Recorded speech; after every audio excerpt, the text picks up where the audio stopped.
Good Meridian.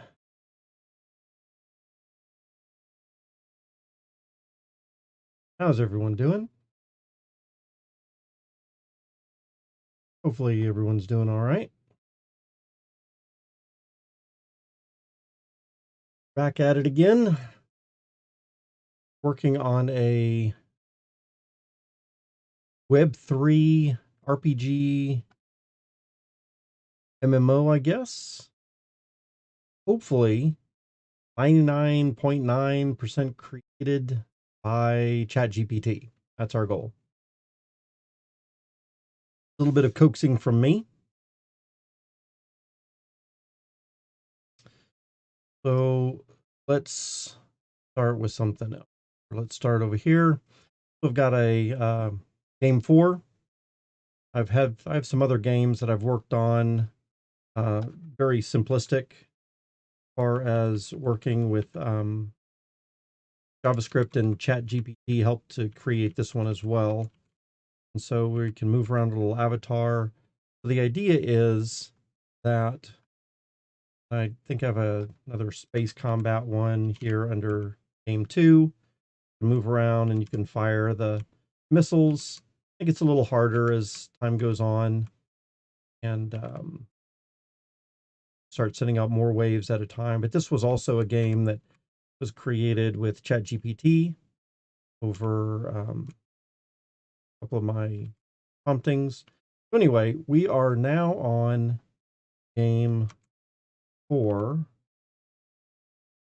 which is going to be a tiny multiplayer maze hunt, or Timu Mahu, how I'm calling it. And it is going to be a Web3 blockchain game where you can explore a medieval maze type thing filled with treasures, magic, adventure, and kind of like NetHack, I guess, in a way, kind of inspired by that a little bit, but it's going to be more Web3 based, and maybe we'll expand it to quite a bit more. But the idea right now is not to necessarily create the game. The most important thing is using ChatGPT to create the game and all the code. So almost everything that I'm doing here, I want to withhold myself from writing any lines of code uh, without using a prompt. So just like I used here, looking at the following line of code, which I just copied and paste from code we already have. How can we display the current user ID using the console.log? And so it gives me this additional line right in there, which I can then copy and paste into the code. And as you can see a little earlier, we're asking it prompts and it's giving us the code back. And so all the stuff that we want to do for this, I'm hoping that ChatGPT can give ultimately all the code, and we're just going to be using prompts to get what we want and kind of describe what we want. To cut to the chase, as I mentioned in this morning's video, I'm finding that in general, it's probably going to take a person who already knows some programming perhaps a lot less time to do some of the things that we're doing. In other words, I'm giving an awful long prompt for one line of code, which I can certainly write myself in a much faster time than it took me to write this and to copy and paste everything. Um, the goal for me right now is not to create a game quickly, but to get, or to try to experiment and find out if ChatGPT can give us all the lines of code and to manage everything it's fine on its own. And like I said, to cut to the chase, I'm finding that ChatGPT needs a lot of hand holding, a lot more than you would think. Although there are times when ChatGPT can give a large amount of code that mostly works, maybe 95, 98% works, and then just might take a little bit of massaging from us, which if you consider that kind of thing, it can definitely be a time saver for a lot of that. And then, of course, there are some inspirational ideas that it's given to us as well. Hey, Skeller, how are you doing, man? We're working on a blockchain MMORPG this week, using ChatGPT, try to develop a whole thing. Right. So if you're just coming in just now, I'm kind of trying to do a little bit of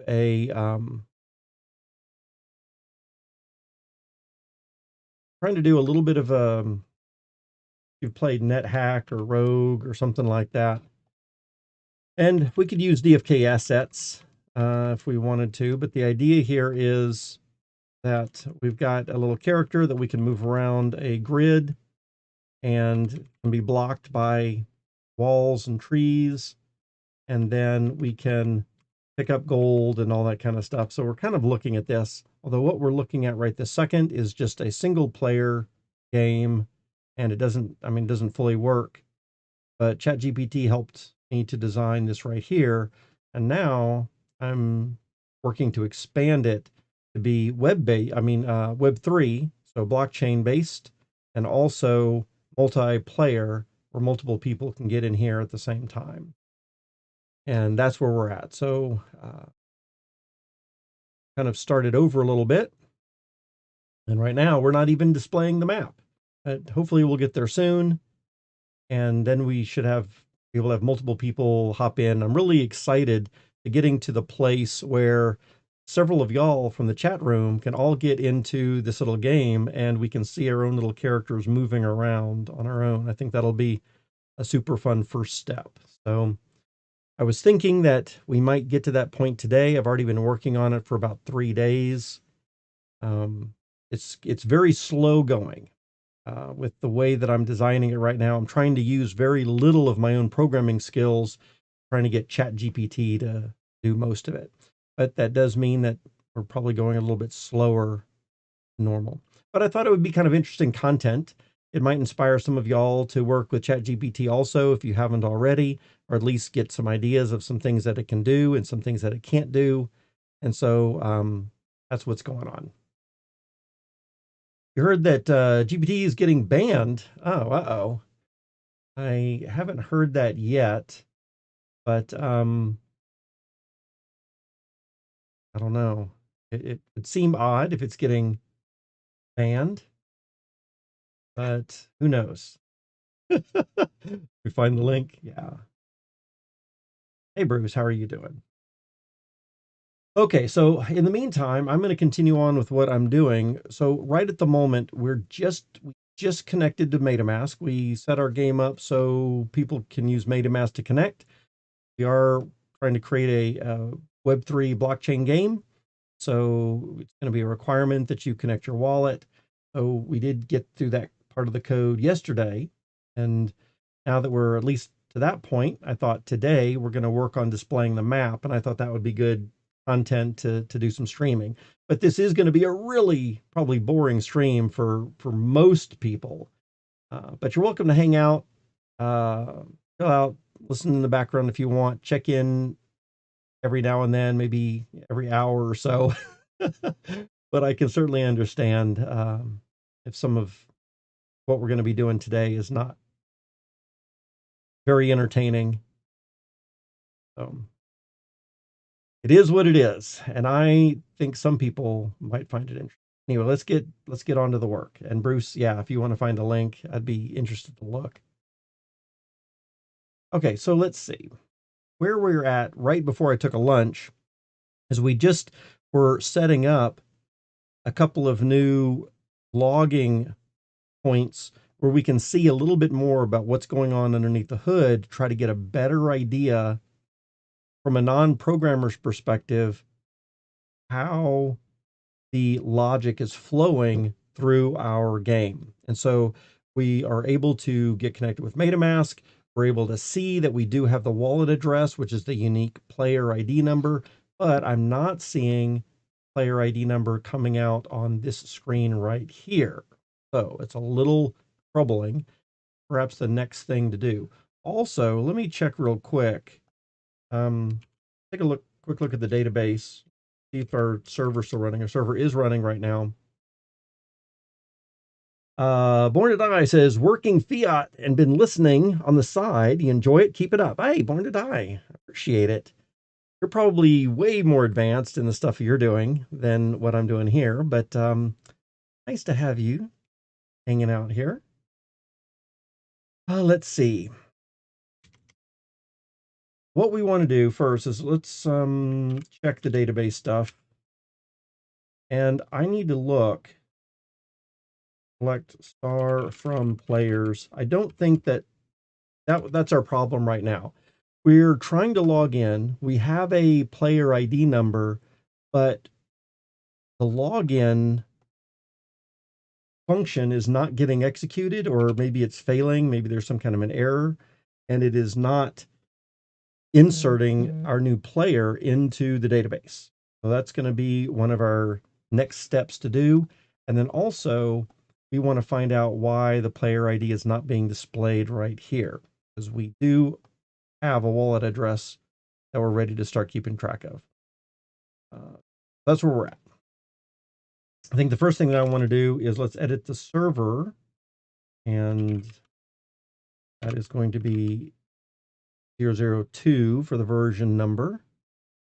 And what we want to do, we want to start having a little bit more logging going on so we can follow stuff. Now, again, I want to do very little coding myself, but I feel like some of the lines of code we can probably um, let flip by ChatGPT. Tell you what, let's do though.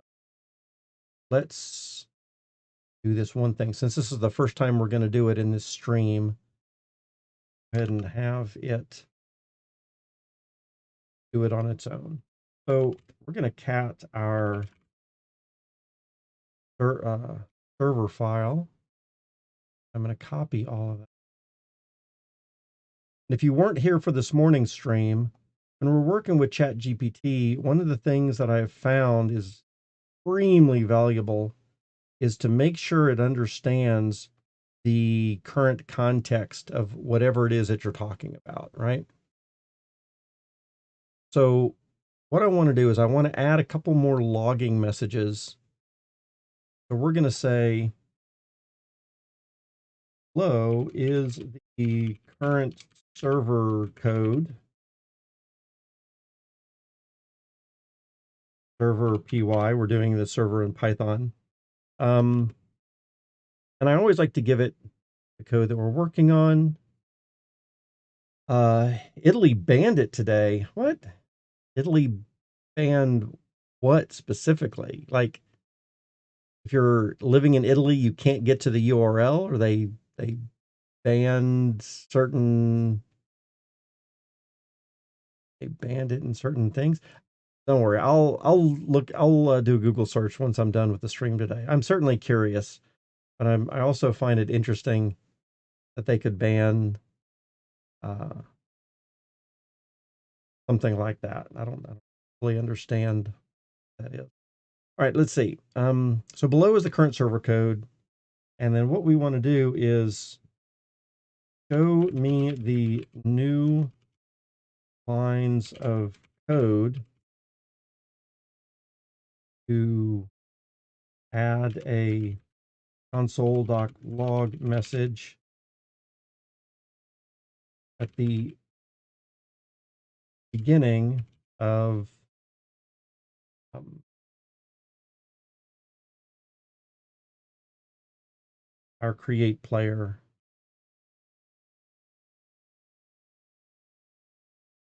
And our other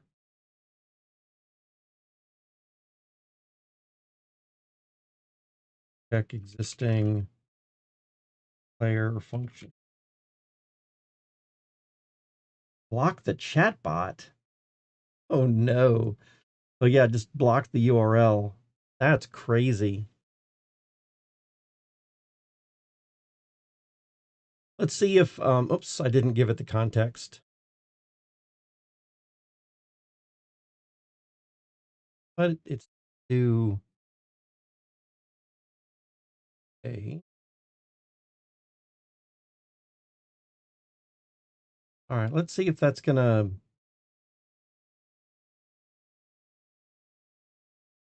be good enough.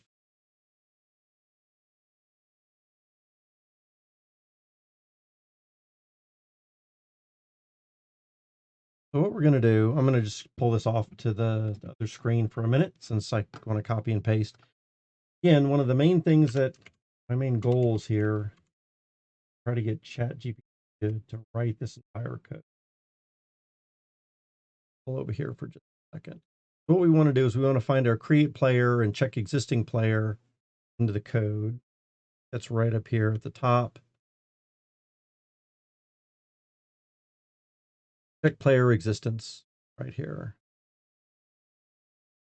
Notice that because we didn't give it the proper context, I didn't paste the server code. Notice how this is a great example. And I think this is one of the things that I want to show as far as ChatGPT hallucinating sometimes. So we should have a create player thing, but it started to work on check existing player. I think it's because I said check existing player function, but we really don't, that's not really one we have. We have check player existence, really the name of it. So if you were just going to copy and paste, if you don't give it the full context, it might start coming up with things on its own. Of course, we're smart enough to just be able to copy and paste one line that we need. That's what I'm going to do right in here. But this is something that I found as a new programmer, or if someone is trying to get into this and they haven't done any programming before, that is definitely something to be cautious of. Hey, Zelf, how are you doing? Come on in. So let's see. We're going to copy that. We're going to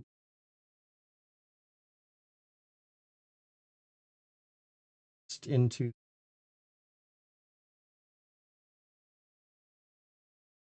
function. I know I'm doing this on the other screen. Just bear with me. It's not long. We're going to copy this other one, paste it in.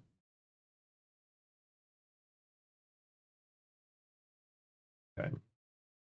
Now, done, is we have found our create player functions and we are using code that ChatGPT has told us we should use to display this information for our logging, right?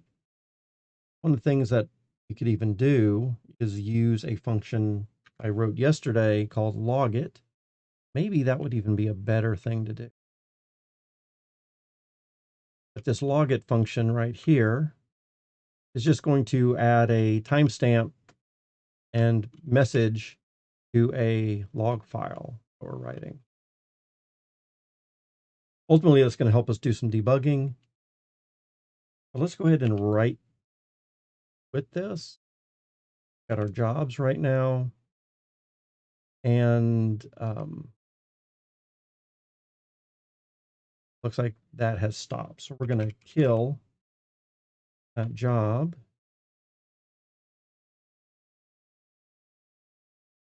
Going to restart it back up. If we can put it in the background.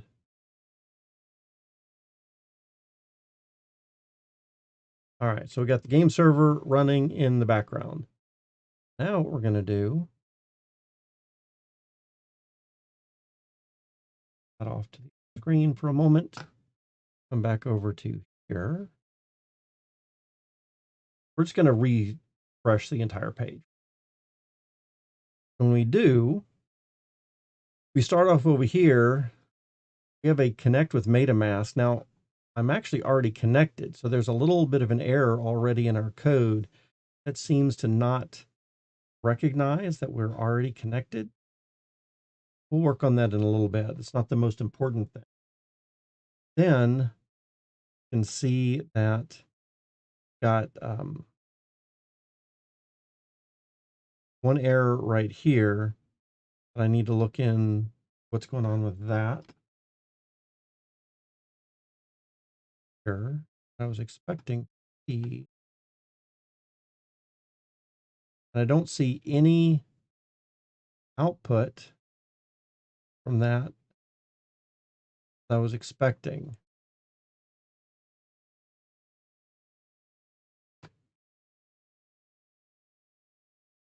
Oh.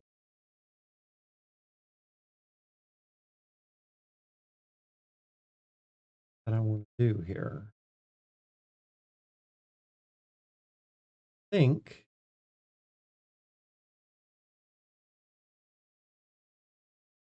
I'm going to change that a little bit.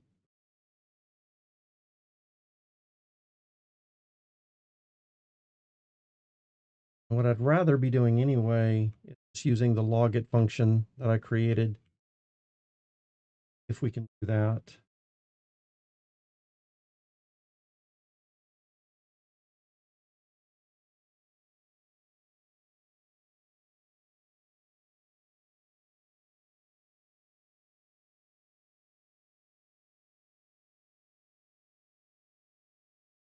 If we can make that one change, that's going to be okay for us.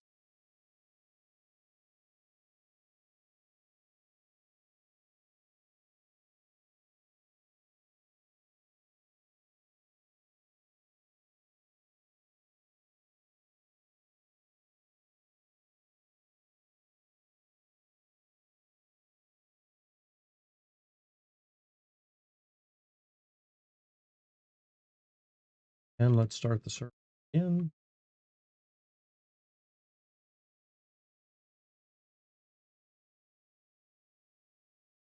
Actually, I want to do a tail-f on .log. There is our log file. To see,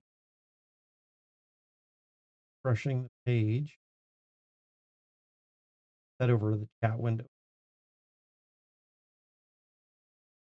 Care about chat so much, probably more interested in the output of that. And then we'll come over here. We're just going to recycle this.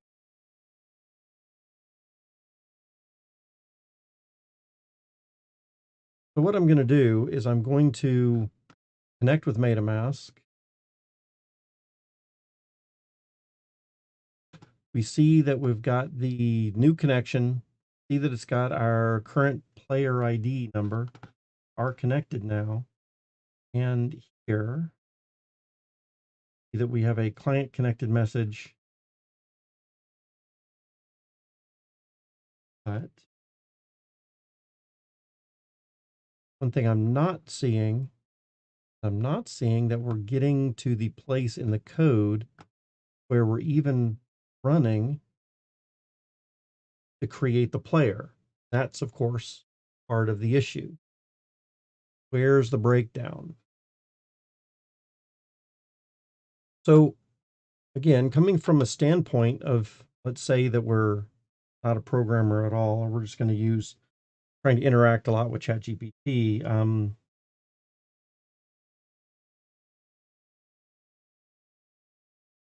Looks like this code might not be running. Tell you what.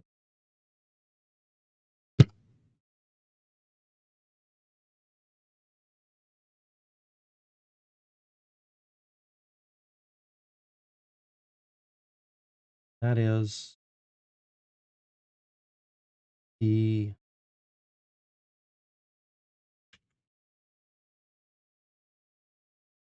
login routine. Let's add one more check in here.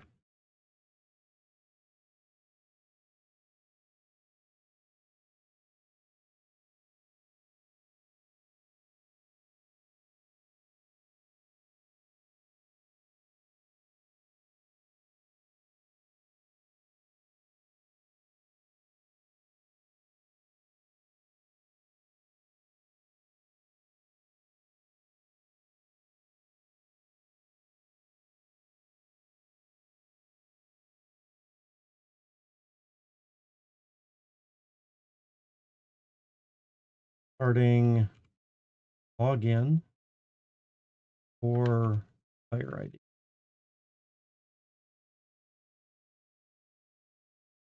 We're going to see if we even get to that point. It should check player existence, passing in the player ID, But the issue is, I don't even think we're getting to that point. So if we're not even getting here, that could be part of the issue. And we'll use ChatGPT to check to see how far that's going.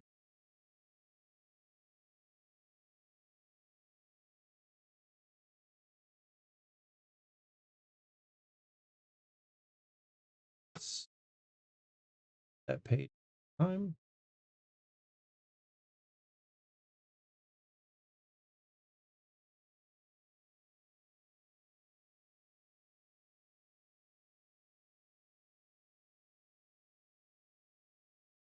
All right. At this point, it doesn't look like we've connected, and we're going to ask ChatGPT.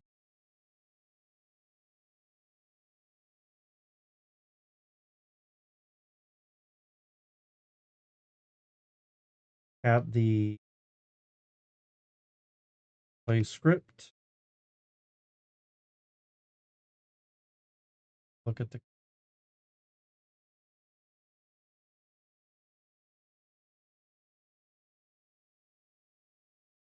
give it the entire context, just to be our context. Flow is current version of play.js. Knows what's going on. Looks like might not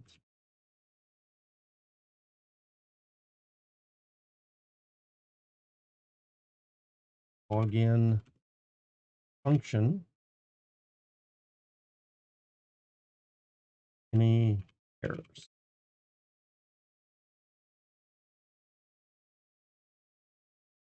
Paste all that in.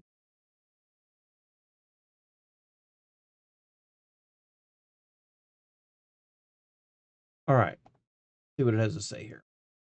Seems like the socket variable is not defined in the block of code below handle counts changed function.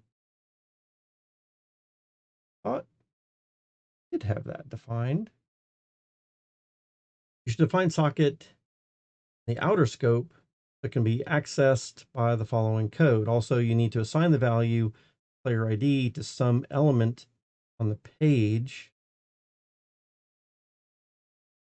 So you should add that as well. Here's an updated version. And so it's going to give us going to try to give us the entire full file.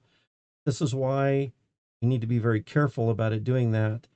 You can see it is stopped halfway through and we don't have the complete output, right?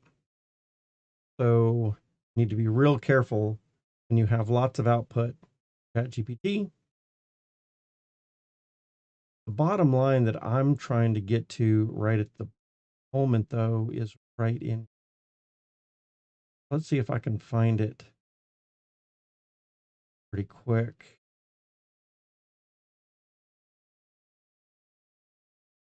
We're trying to emit login with the player ID. Notice that we are trying to ask for a current player ID.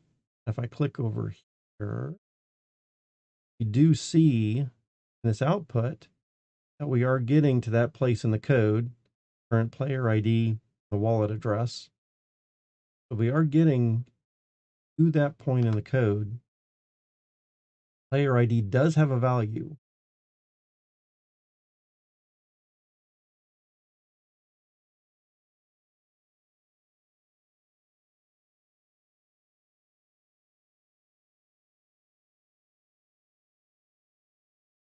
So we should be emitting, sending a message to the server, asking it to run the login function, passing in the player ID.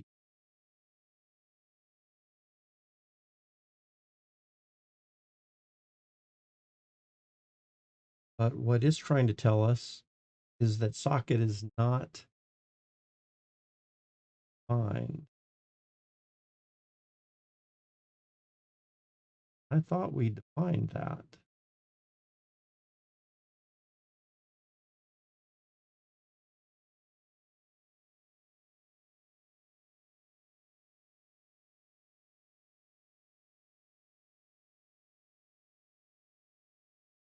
fact, I think if we come back over here,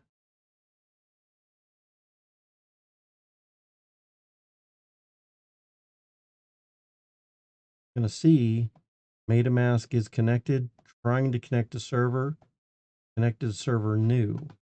All of that Mask is connected, trying to connect to server.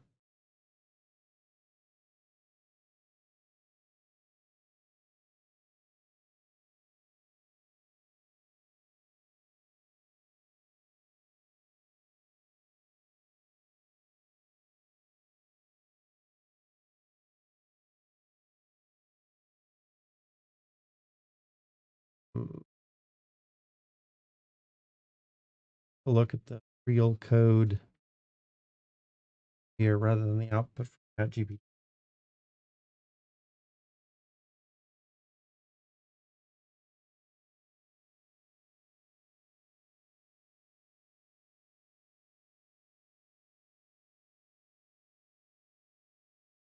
We have our handle accounts change.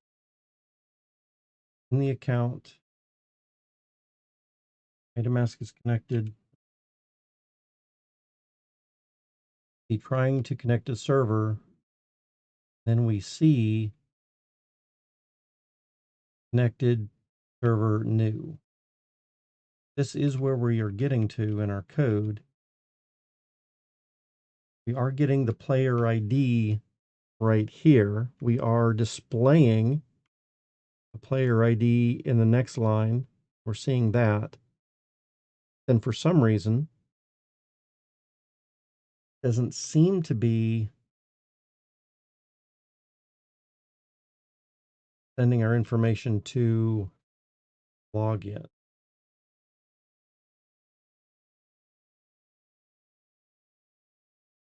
All right.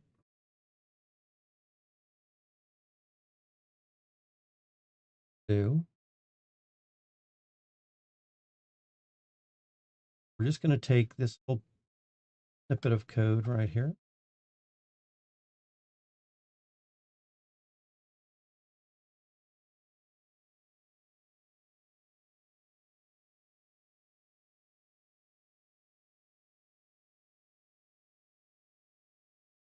Say,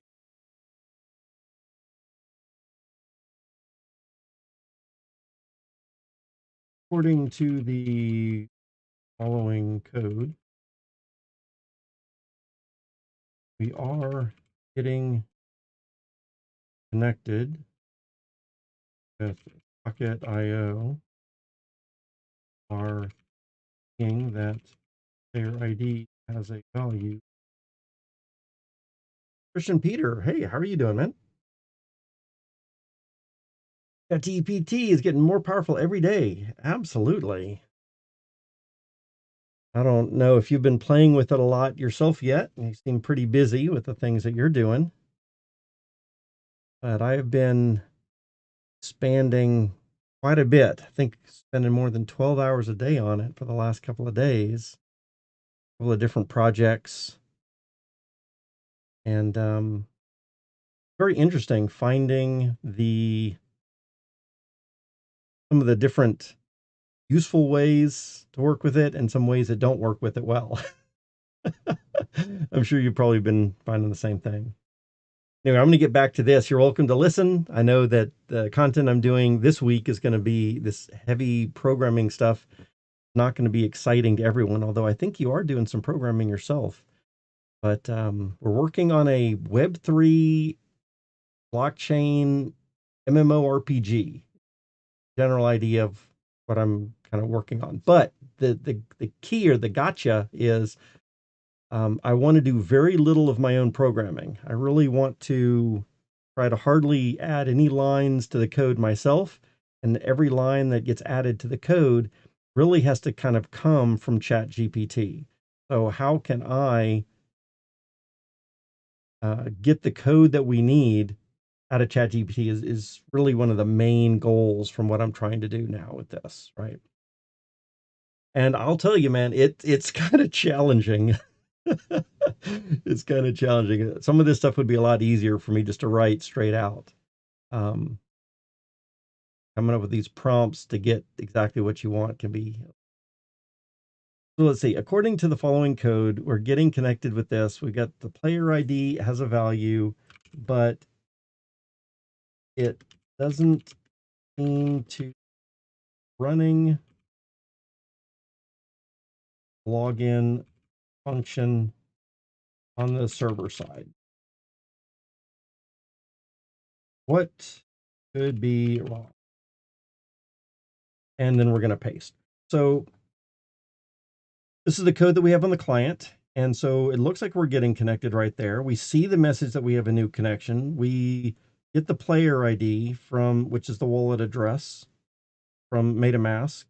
And then we are displaying the wallet address of the player ID, which is happening, but it doesn't seem like we're running the login uh, code on the server side.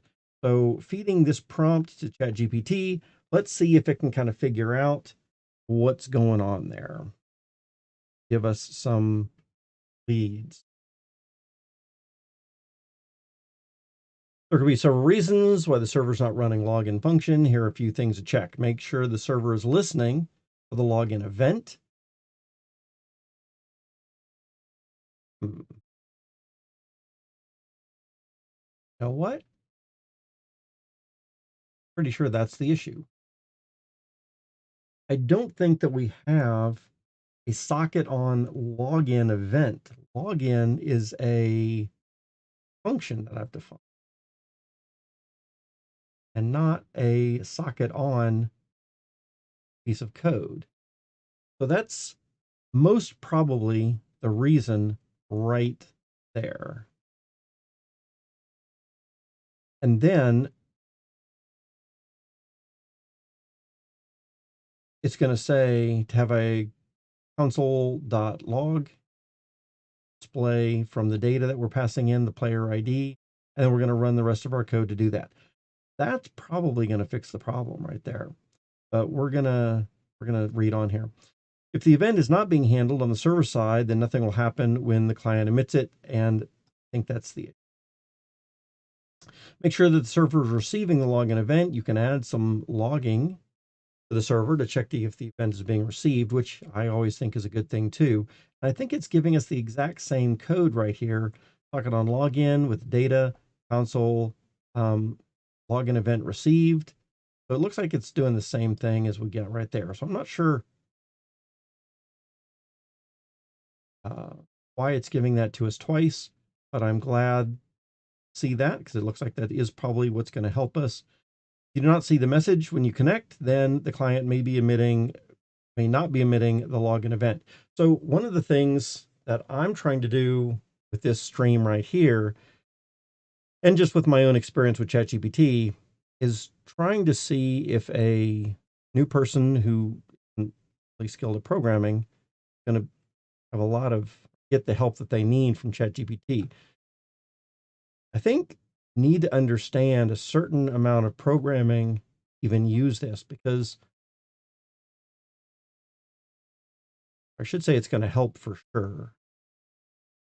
Otherwise, I think some very new people might be a little lost at what to do with some of the code options. And certainly putting things in wrong places could be a challenge.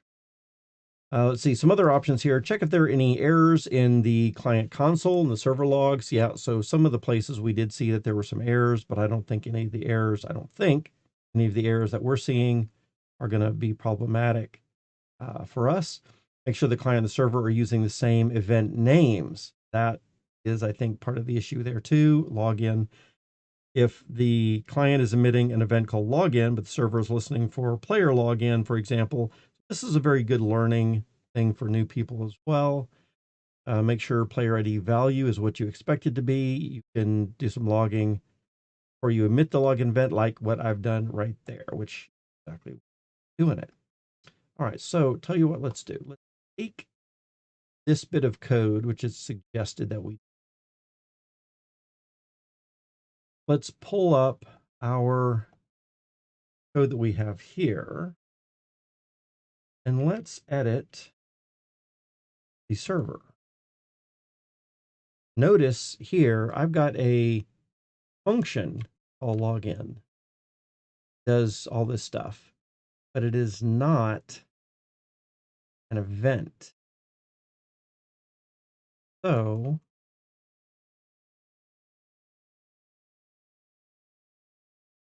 we've got a lot of event listeners down here a little bit further. And I'm wondering, maybe I should ask ChatGPT, um, what would be a little bit better. So here's a couple of options that come to my mind. Do we want to have the event listener listening for login and then doing, like, so here's an example where we've got our a decent amount of code or a little bit of code underneath the event listener.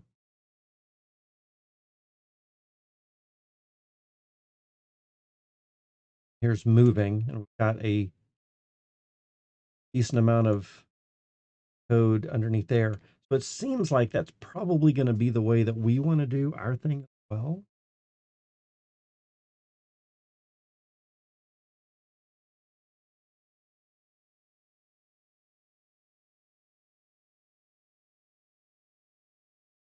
Can ChatGPT do it? That is a question. So I think for me, what I've found is that that's what we want to do. But you are right, Provost Labs. The whole idea is to see if ChatGPT can do it on its own. So, what I'm going to do is I'm going to, well, let me show more of this on the screen for the moment.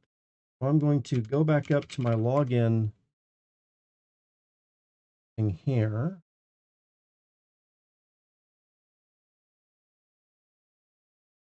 And we're going to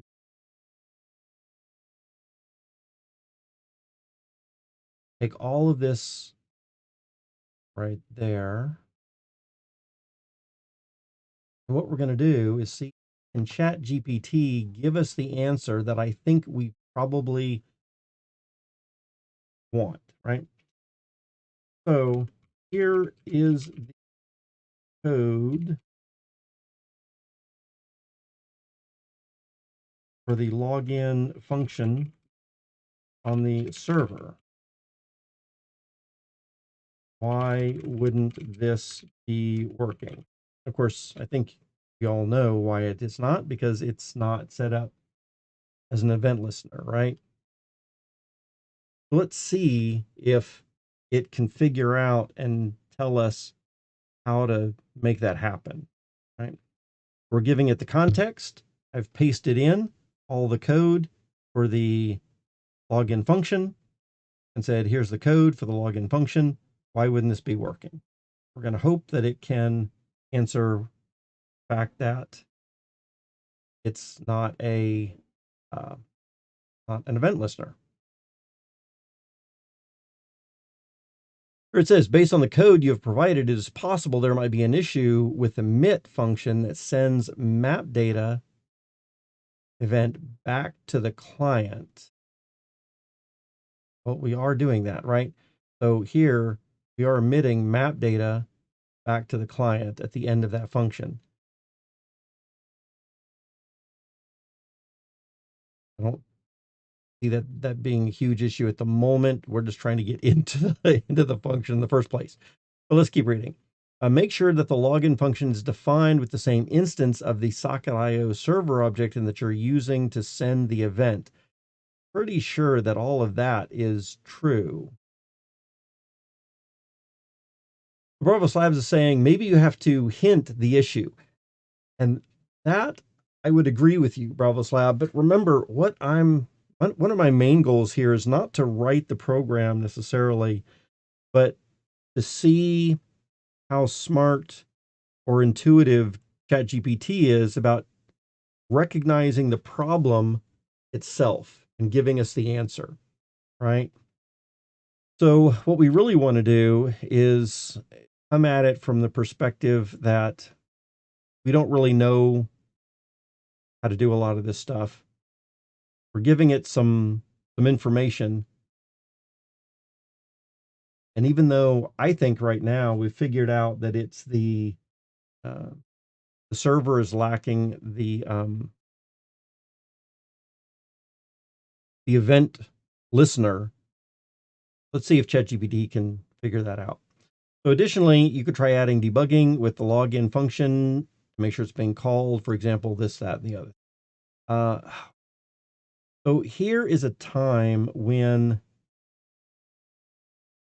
I'm going to have to say ChatGPT 3, which is what we're using for this 3 in the front of this means that we're using ChatGPT 3 right now.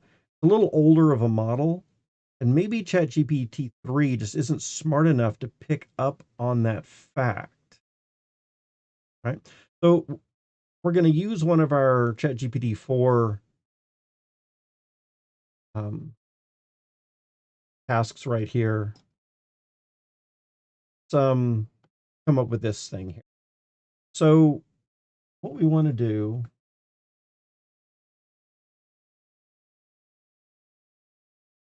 we're going to say,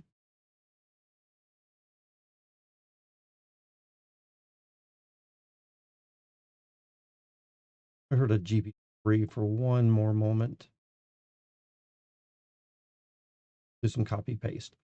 Bravo Lab says, unfortunately, the OpenAI CEO has said several times that ChatGPT models should be used almost as co-pilots and not coders, but the experiment looks fun. Yeah, absolutely. I think right now, over the last 4 days of me playing with this, I've really found it works good as a co-pilot. And in some instances, it's saved me a lot of time. And in some instances, it's provided a lot of inspiration or examples of things. Like I had it come up with a CSS style sheet with complementary colors for the game. And it gave me, and I asked for 4 different options of colors. And let's see if I still have those somewhere. If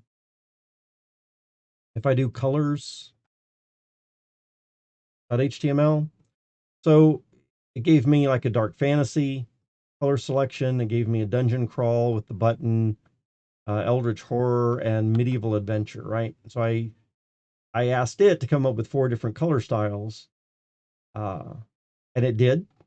Complementary colors, I think, look fairly decent. And then, of course, I picked dark fantasy for this one, kind of like the darker background with the kind of orangish gold letters.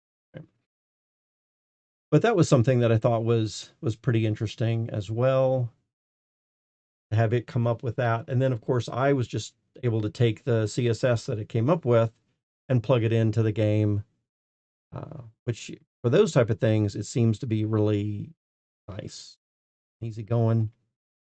But for some of this stuff,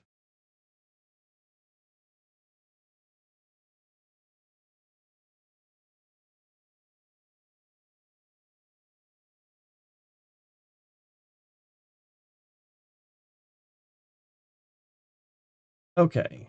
So,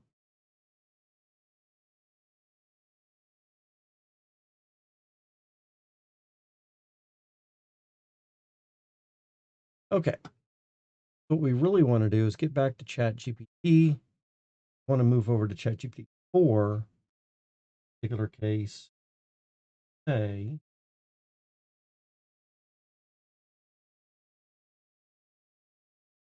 I have some code on the client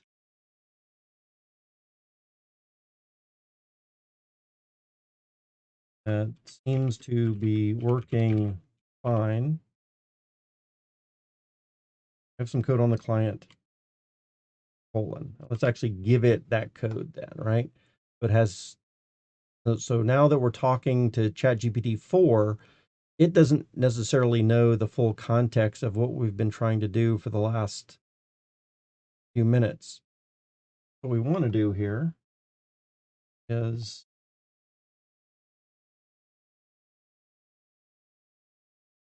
look at play and right in here, copy paste this from another screen. So Control V. All right. So I have some code on the client, this, that, the other thing.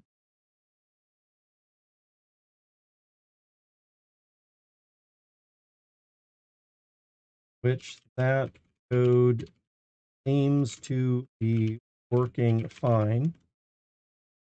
We can see the output for the current player ID and don't see any issues with the socket emit line here. But the following code is what we have on the server side, and it looks like the login function is not getting executed. Here is that code. What could be wrong? All right. Now,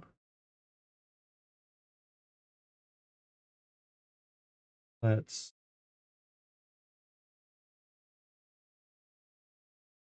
copy paste it.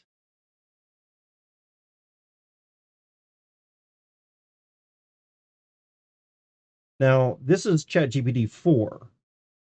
And so let's see if we get, let's see if GPT-4 can come up with something that's a little bit better. The issue with the server code may be that login function is not actually being called. It appears to be defined, but there's no code provided to show how it's being invoked. Ooh, that is actually accurate, but not quite so clear with the reason behind that quite yet. Fix the code, you could try adding the following code to the server file, assuming the server is PY and you're using Flash socket, which we are. This is all true. And so it gives us all of this code right here to do it. Look at that. It did it. It did it. So we got a lot more than we needed, right? So it gives us all of this extra code that we actually already have in our server, right? So all this stuff is already in our server, and all this is in our server too. But here is the key right there. That's the answer. And ChatGPT 4 has the answer for us. ChatGPT 3 did not. And the answer is the event listener right there, right? Needed before the function definition. That's the key right there. Let's see. Bravo Slab says ChatGPT 3 almost seems stupid when coding something complex enough. Yes, I agree. A lot of times, and when I first was playing around with ChatGPT 4, I didn't really see a lot of difference between 3.5 and 4 for most of the stuff that I was doing in the first couple of days. But as I started getting into coding and a few more like very high level problem solving issues and very complex math word problems, and I noticed that ChatGPT 3 seemed to have some problems making some proper comparisons or linking parts of the word puzzle together that admittedly might be challenging for humans, but I was hoping that ChatGPT could make those links that a smart human could definitely make, those inferences. But ChatGPT 3.5 could not do it, whereas ChatGPT 4 could do it. So again, here, looks like ChatGPT 4 has come up with the answer. Here we've defined a new function called handle login that is invoked when the client emits a login event to the server. This function extracts the player ID from the data sent by the client, then calls the login function with that ID. So here we are sending the data that we're getting from the event handler. We are processing or running that, and then we are extracting player ID from that data and running the login function. And this right here is actually what my question was about a little earlier. Maybe we should ask ChatGPT for a best practices on this.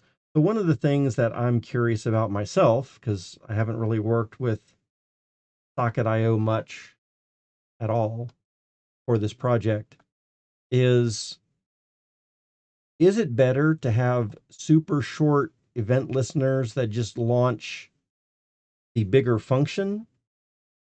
Or is it better to have event listener spawn the full function, everything we want to do right there? See if ChatGPT 4 can give us an answer.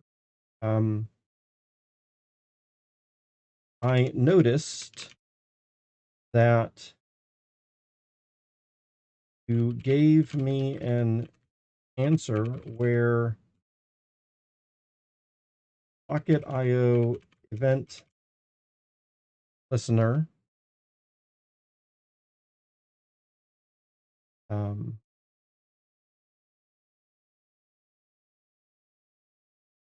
executes a short function that gets data being sent by the client and then just hands that off to another login function, another separate login.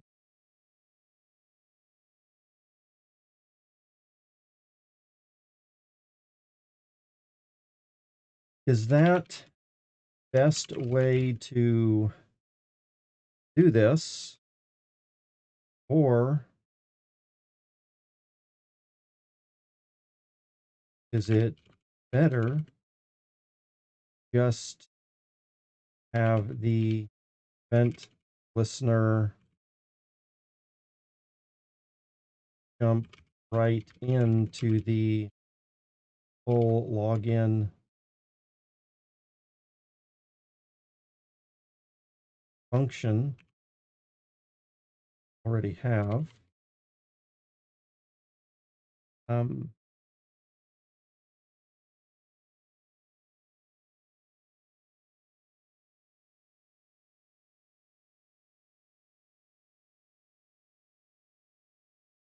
I wording this right? Is that the best way to do this, or is it better to just have the event listener jump right into the full login function we already have? What could be some pros and cons for those two approaches? Let's see what ChatGPT says about pros and cons for those two type of approaches.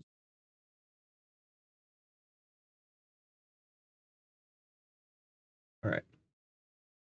I'm going to turn on an air unit next to me, get some cooler air. If that causes some noise issues, then just let me know. Okay, so let's see.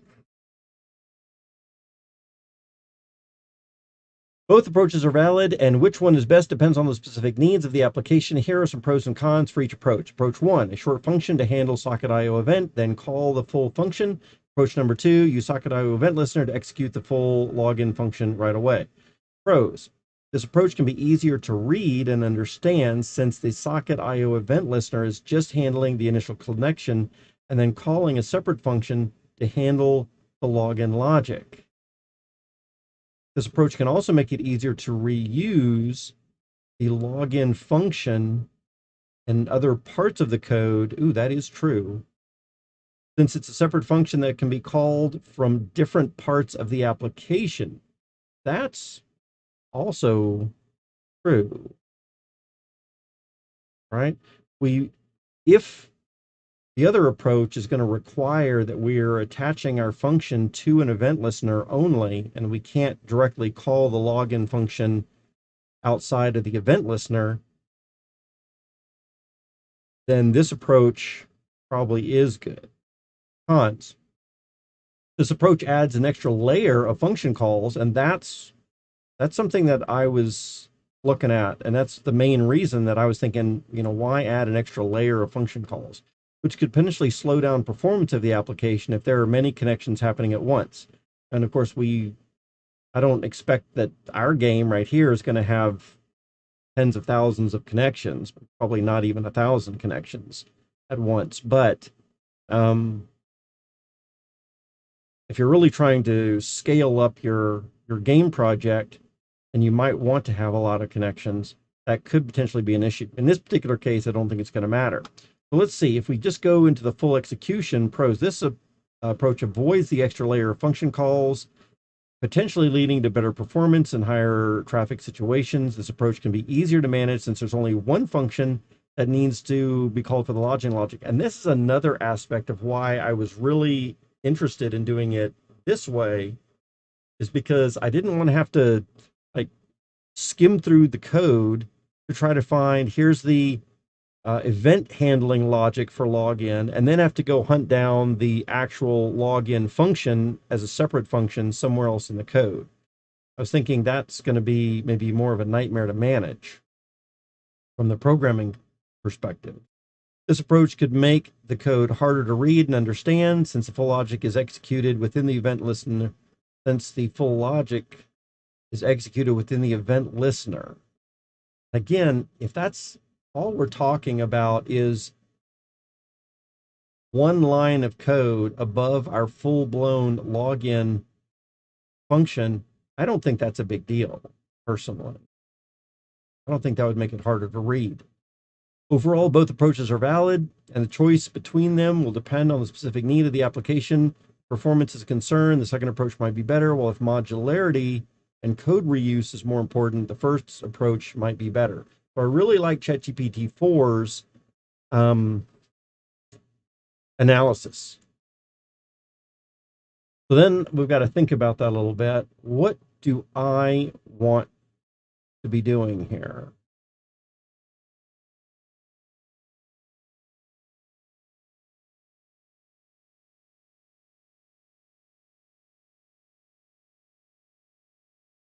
I think for this particular case, if we're not logged in and we have a new player where the new player is not logged in, we have to have an event listener, or we have to cause an event to run the login. I don't see a time when we would need to run the login code itself. Now, there might be other functions where we want to do it a little differently, but the login function specifically, I can't imagine a time. And let's just use ChatGPT. Can you give me some example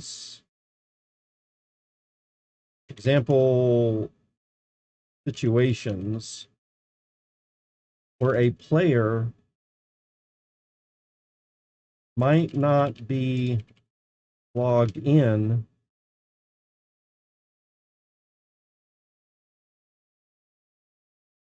well, now a player might be logged in, but we still need to execute the login function. I don't think there's ever going to be a time, but we're going to ask ChatGPT. Maybe there's something that we can't think of, right? So, what are some examples that it might come up with? Here are some example situations where we might need to execute the login function for already logged in players. The player's session has timed out or been disconnected for some reason, and they try to reconnect. In this case, we need to execute the login function again to refresh the player's data and resume their game. Well, to me, we just use the listener again, the event listener from the client, and run through that whole code from the event listener. So that's not really going to be a problem. The player has switched to a different device or browser and needs to log in again. So that again is the same situation. We would just run through the entire event listener and login process. Player has made changes to their MetaMask account, and again, it's the same. So it's maybe not understanding the nuance of my question. Maybe I need to reword that. Can you give me some example situations where a player might be logged in, besides a player having to log in again themselves? Can you see any reason we might need to execute login function alone, even though the player is already logged in? Very nuanced. One potential reason to execute the login function, even if players already logged in, could be the server needs to update or refresh the player's data for some reason. That's not going to be true for our case because if we need to update the player's information, we should have other events that are happening and going on that are going to be updating the player information. Like when the player collects gold and moves around and all that stuff, there'll be other move events and collect gold events and stuff like that. So, for example, if the server detects that the player's game data is out of sync with the server data, you may want to resend the player's game data to ensure that everything is up to date.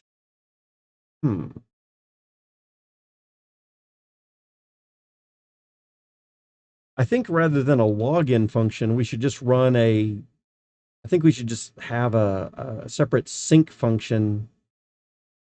And if we're noticing that we're getting out of synchronization, it would just run a synchronization function. So I think I've answered that question for myself well enough. All right.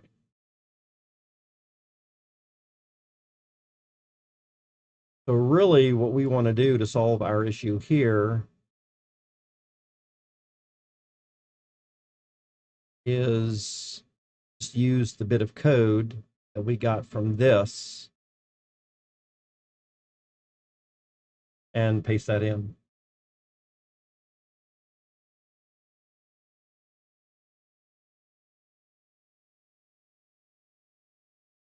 All right. So now we have a Socket.io event listener that's listening for login and going to pass that information here. But I think there's a little bit more to it, right? So we are getting data, and then we have to use the data structure, right?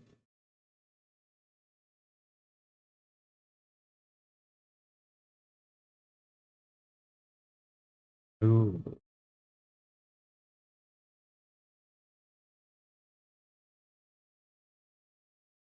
yeah, that's fine.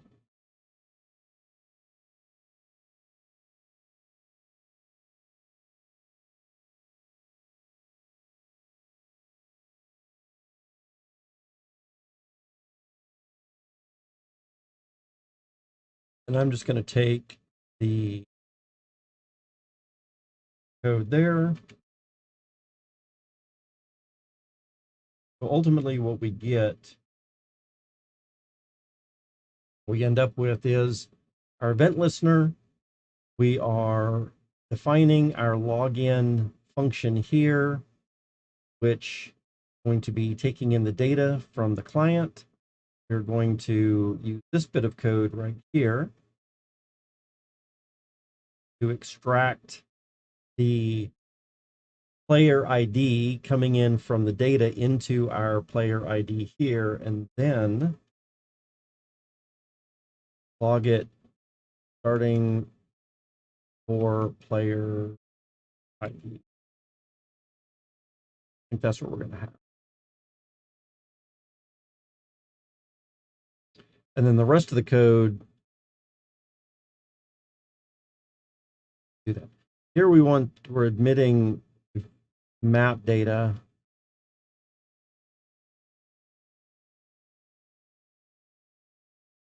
Map data, really? Where are we doing that? Map data we're getting from load map. Load map is ultimately giving us what?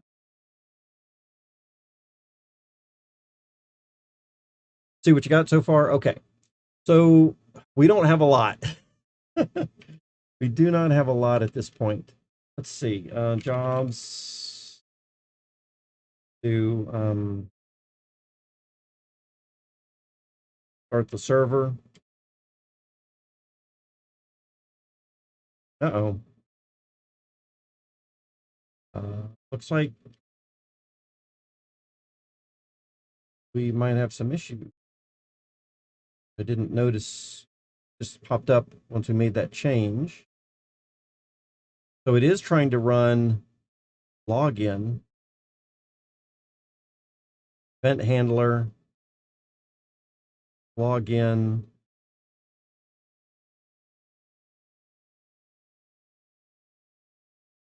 unknown column map ID, where clause. So what we're going to do is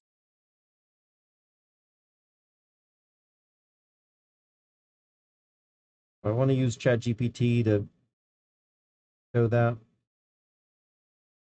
Tell you what, Bravos, since that might take me a moment, let's see if this is going to work even to the extent that I've got so far. Let's disconnect from MetaMask.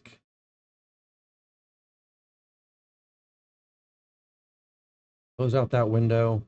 All right, so here we have got game 4, right? Rock 808/game04, and it is Timu Mahu, our tiny multi-user maze hunt game, Web3 blockchain, blah, blah, blah. So this will be kind of like the landing page for it, and then you're going to click to play the game. From here, we want to draw our movement maze map, which is going to ultimately kind of look a little bit like this, where you can move your character around a 30 by 30 grid, and you're going to be picking up gold, which doesn't happen here, and the walls are going to block you for that. So this is kind of something very basic we're going for, but that's not working in our new multiplayer game yet.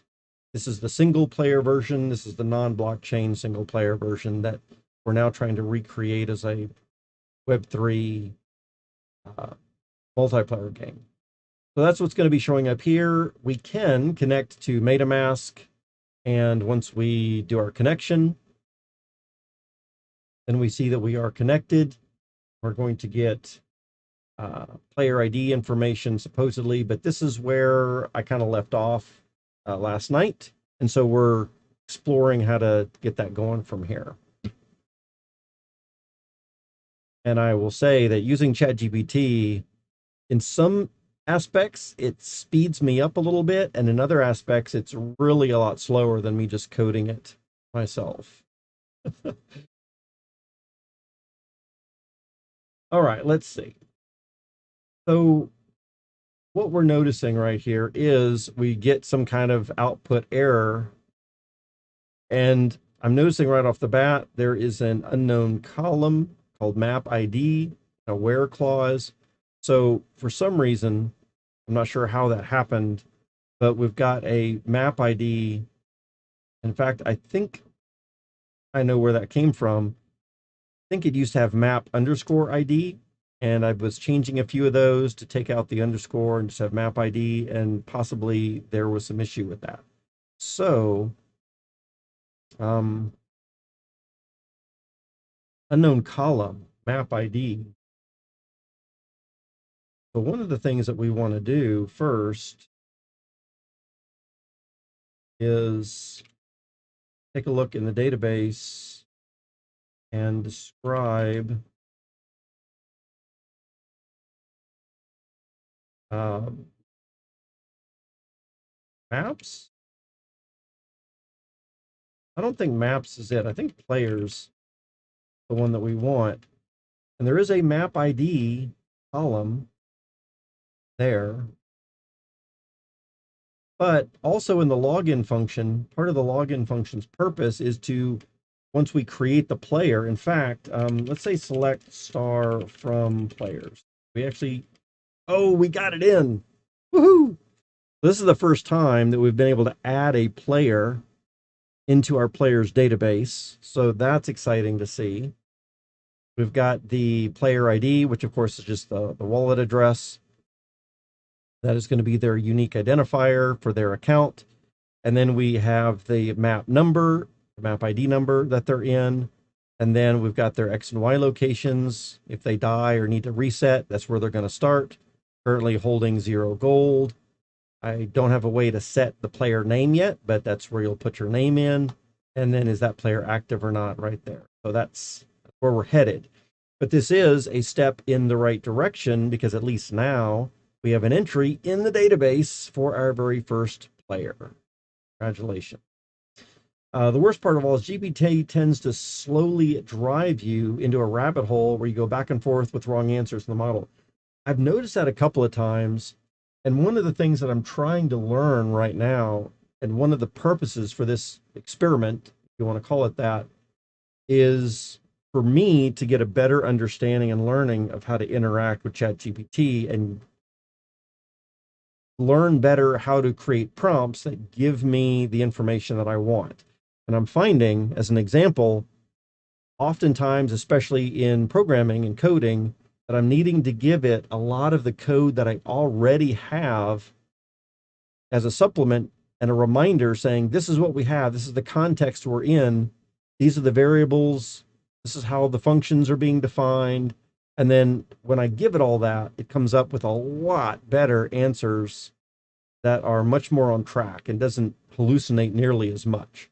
So again, I think it's a really good learning experience for me as well.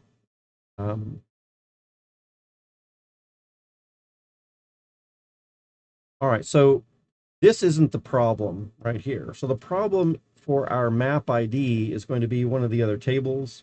So if we describe maps table, and maps has just an ID, not a map ID, that could be the issue right there.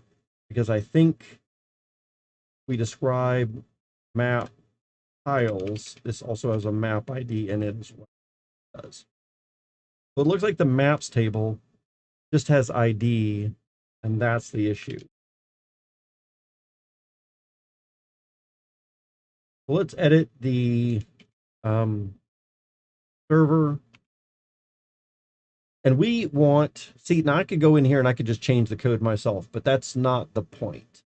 So the point is, let's find our login,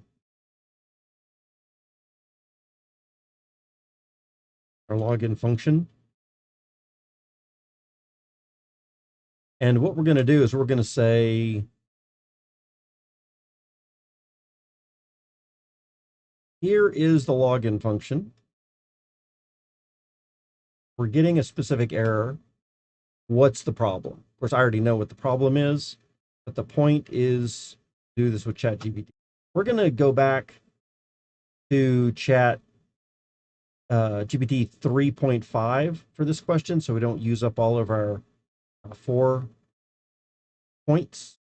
And we're going to say, here is the code for the login function.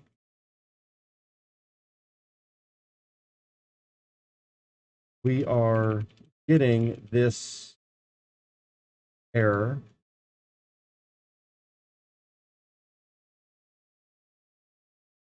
What could getting this error? How can we fix it? Right. So here's the error we're getting them, and here is the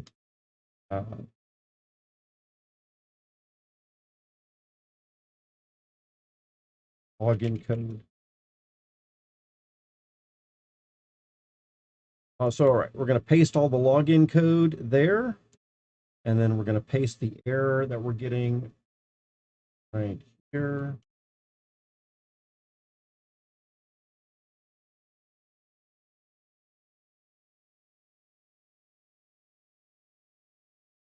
In fact, I'm going to paste the entire error, which is quite a bit.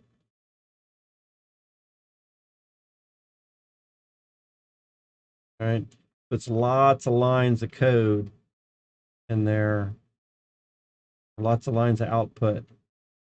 And we're going to see if it can tell us a little bit more specifically what's wrong with that. Also, this is going to be a test for ChatGPT 3.5 because I'm not telling it the descriptions of the database tables right now, and I'm hoping it's going to remember that the maps table does not have the map ID. So let's see if it can remember that from some context that I think we were talking about either earlier this morning or even yesterday. Is it going to remember that for us or not? All right, so let's send and see what we get. It says, the error message states that the map ID column is not known in the where clause. Of course, we could see that from the output of the error message ourselves, so that's not helpful. It's possible that the map ID column does not exist in the players table, but that's wrong. See, this is exactly what I'm talking about. For one, it says it's possible that the map ID column is not in the players table. And two things that I'm noticing. One, map ID is absolutely in the players table, but it's not even a problem with the players table that's the issue. It's a problem in the maps table. So double check the map ID column exists in the players table by running a query. If it does not exist, you may need to add it. See, and if a new programmer was coming into this, then this is going to lose them because that's just not true, right? It's not the issue. It's not the problem. If it does not exist, you may need to do this. If it does exist, then check if there are any issues with the syntax of the query or connection to the database. And it doesn't even give me a clue that it could be one of the other tables. Now, I want you to notice right in here, when we're doing the login stuff, we are creating a, we want to read in the player data. And so we do have map ID where we're reading in the player data from the players table. But notice down here, so this is all the player data. But then later, we're using the map tiles table and the maps table. And for some reason, ChatGPT 3 isn't even acknowledging that those could be issues in the code, right? So what we're going to do is we're going to take this exact same prompt right now.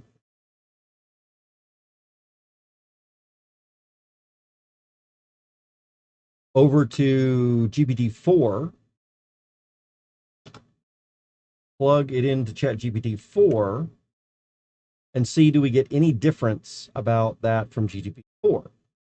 I'm going to think that we will, although to be honest, this might be a little bit of an unfair advantage because I'm not 100% positive that in my conversations with GPT-4, I've ever even given it the descriptions of the tables. Let's see if I've done that. I'm going to scroll up here a little bit and let's see if I ever gave it the descriptions of the tables at any time.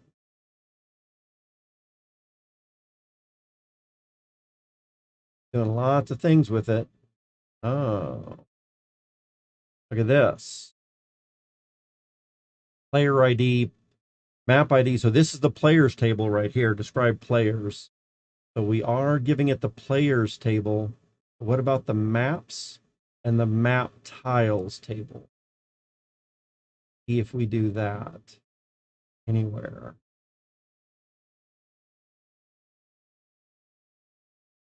And that might be a problem. Let me see. Bravo Slab says, what's crazy to think about should be that these are the very first GPT models. Imagine GPT-10. Oh man. To be honest, I'm blown away. Even though we're seeing some issues in the stuff that I'm dealing with right now, and it's not as much of a piece of cake as I would like it to be for what I'm doing right here. I'm still really, really amazed. So over the past like 2 weeks now, I've been playing around with ChatGPT and all kinds of different things. Oh, Bravo Slabs, have you seen the other game that I made? Let's see.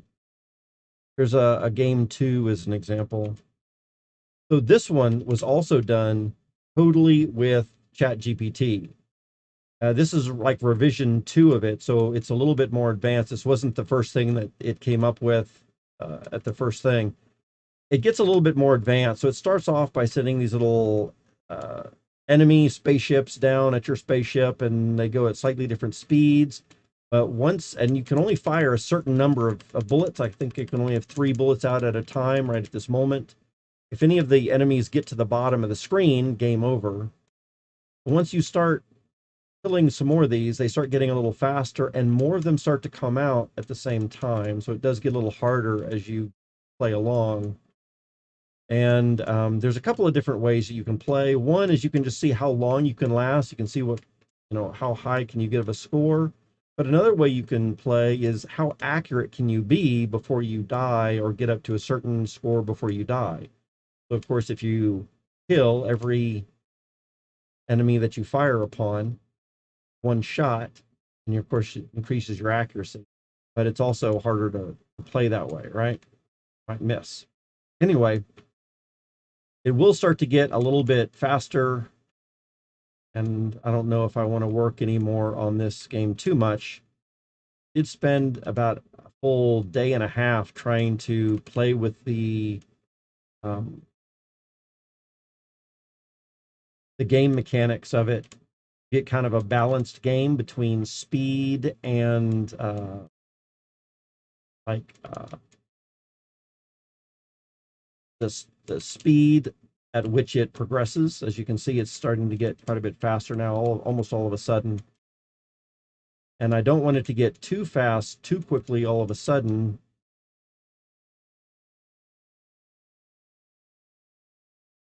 Anyway, this might not be totally exciting, but this is a thing that ChatGPT came up with.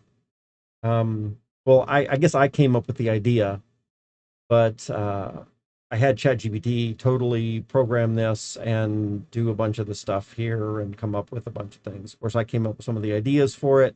Just ask it, what's the code for this? What's the code for that? And it was able to do it. So it's pretty cool. Now we're expanding onto this other game here. So back to ChatGPT 4, what I'm really looking at right at the moment is we're trying to see if I've ever given ChatGPT 4 the tables for the maps. Otherwise, how would it even know? Here's again, players table, not the maps table. I wonder if I could do a search in here.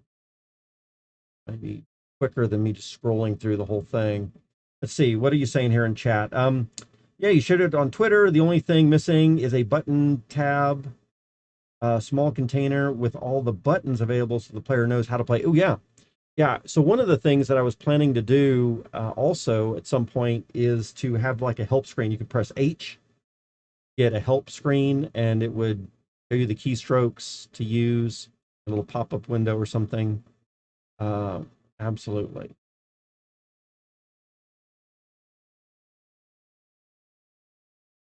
Okay, I don't see,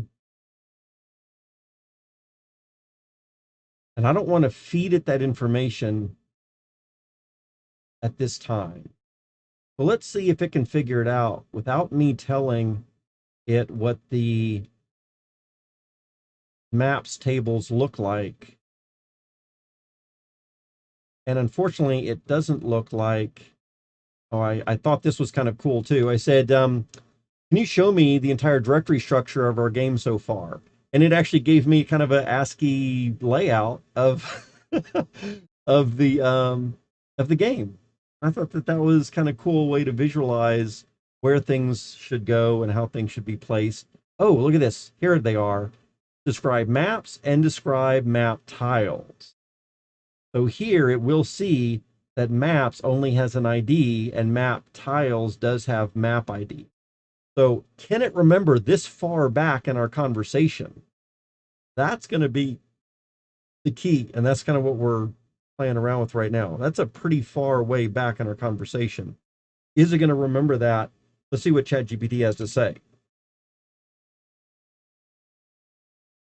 It says the error suggests that map ID does not exist in the players table of the database. So it thinks players table also. You may want to verify the column exists and spell it correctly. If the column does not exist, you might want to add it. That's unfortunate. Here's an alter table command you can use. So, all right. That's not what we were looking for. Tell you what, let's paste it again. And let's also say, here are the descriptions of all our tables.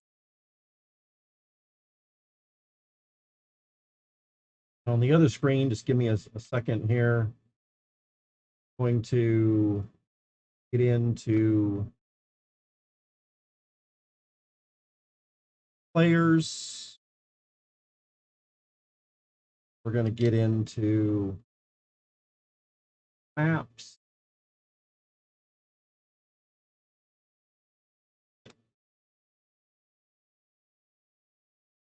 And we're going to get into map tile.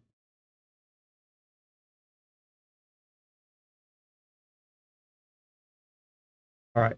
So now it's exactly the same prompt.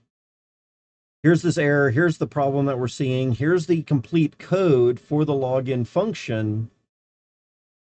And now let's see that if I give it the tables, is it going to guess the right thing this time? Error indicates map ID is not found in the players table again, but that's not true. All right, it's too bad. So let's do this. Does the error have to be in the players table? Does the login function use any other tables? Kind of prompting it, like nudging, nudge, nudge. So based on the error message, the error occurring in the select statement for the login function, which refers to map ID column in the players table. So the error is likely related to the structure of the place. Why am I missing something in the error, guys? Let me just come back in here to the error. The error says,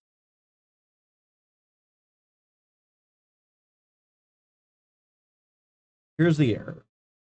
Execution in this thread with this, with that, with this other thing, server PY, line 758.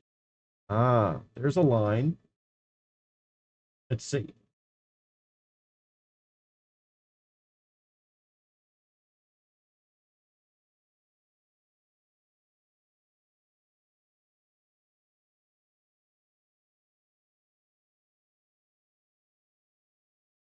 Oh, I don't have a line 758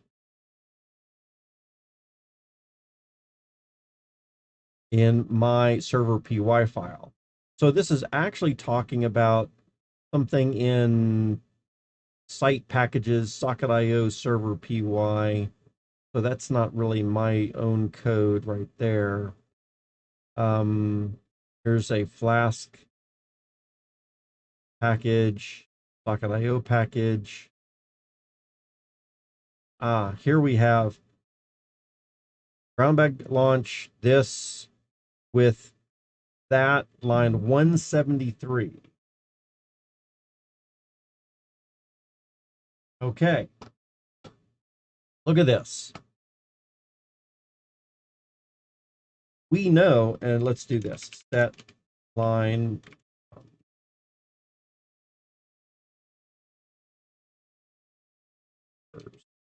no, set line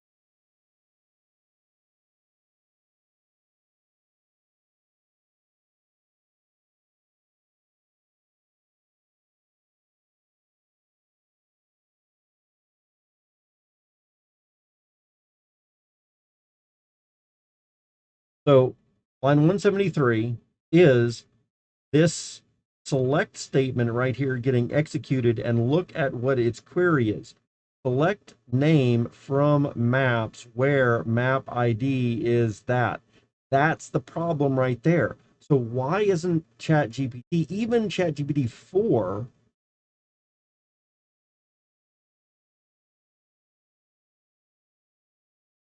not smart enough? Oh, and the reason is possibly because I'm only giving it this one bit of code for this function, and it might not know that this is line 173. That's probably the issue. It doesn't know that that is line 173, because obviously there's your answer right there for what ChatGPT should be able to go and look at. So as we continue on with this, we finally see the bottom unknown column map ID in the where clause, right? But let's come down here, even with the code that I'm giving it, right? So here's the code I'm giving it. And if we look in here and we see that we read in the player data here, and we have a query where we're selecting the map ID and all this stuff, where player ID is this player ID. This isn't using a where clause with map. So it wouldn't even be this anyway. I mean, ChatGPT should be smart enough to realize that this is not the where clause that's working with map ID. But we come down here, we can see that there's another query.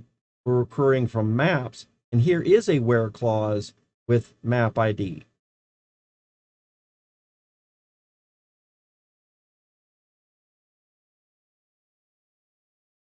So, yeah. Oh, man, ChatGPT not figuring it out. However, the login function also references maps and map tile tables, but the error is not related to these tables as they are not mentioned in the error message. Oh my goodness. Wow. Is the players table referenced in the error messages?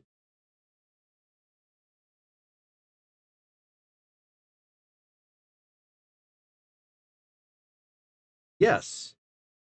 What?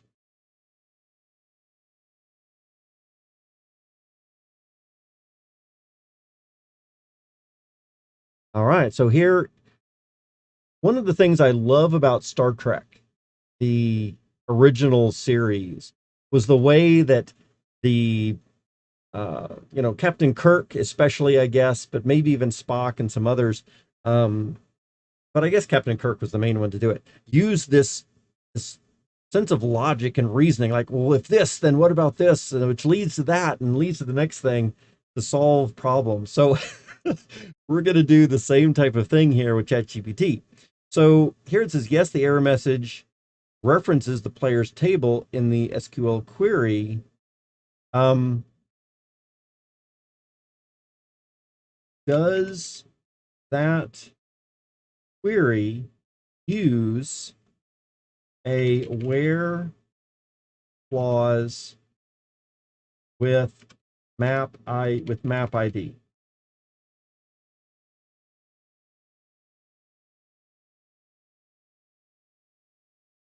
If it doesn't, then how could that be the line causing the error?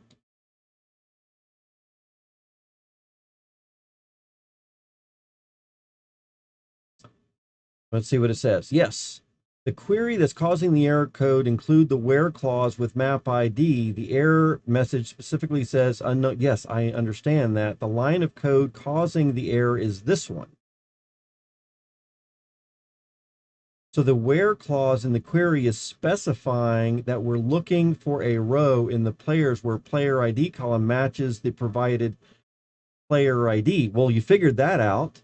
The error message indicates the problem is with map ID column, which is included in the select statement. It's possible that there's a typo in the column name and the players.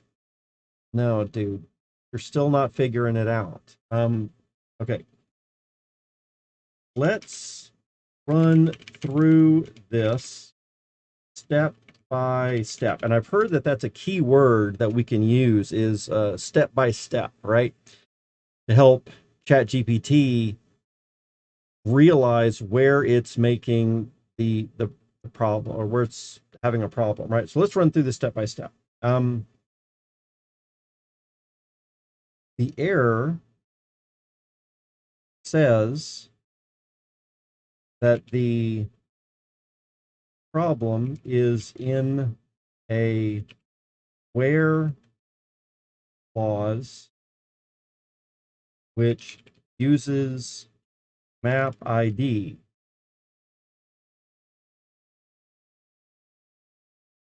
Correct?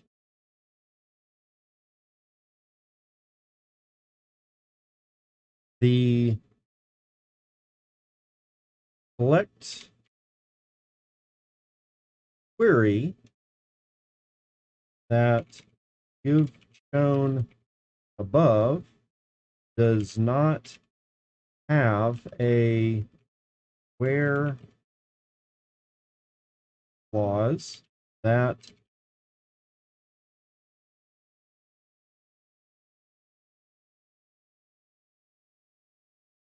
that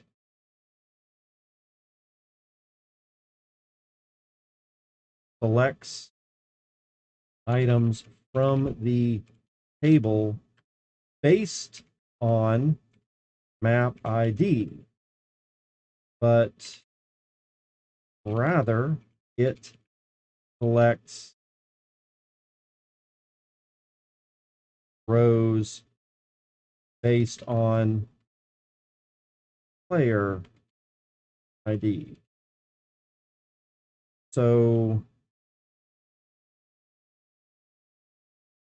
doesn't that mean this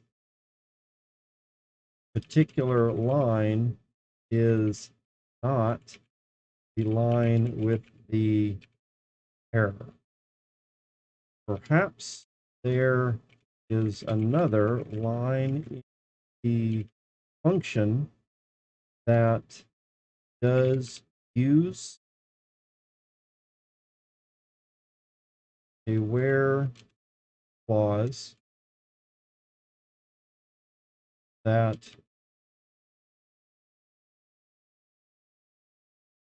tries to read a table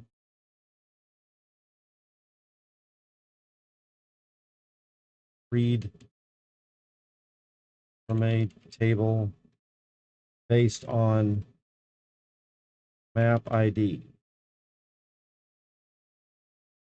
Instead, there another line of code in the function that does this? Could that be the real source of the error? Damn, trying to teach it. You are correct. The select query above does not have a where clause that selects an item based on map ID. Therefore, the error message that says unknown map ID in the where clause suggests that the problem likely in another line of code that uses map ID in a where clause. Congratulations, ChatGPT 4. It only took jumping through some hoops to get you to realize that. All right. Based on the code you've shown so far, the only other line that uses map ID in a where clause is the following line here, which is exactly where the problem is. This line selects a name from the maps table based on map ID that was previously retrieved. Hold on.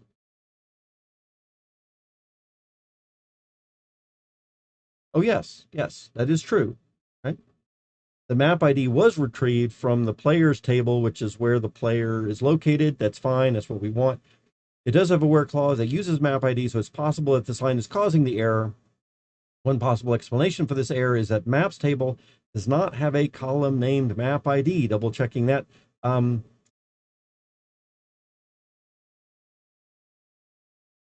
A few days ago, I gave you, or actually, didn't I just do it again a minute ago? Yeah, just a few minutes ago. That. Just a few minutes ago, I gave you all the SQL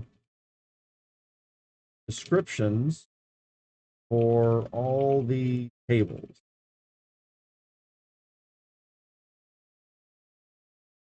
Can you see those? What are the columns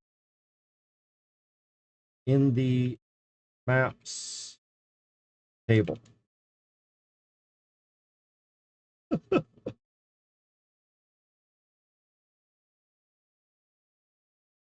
Yes, I can see the description for the tables.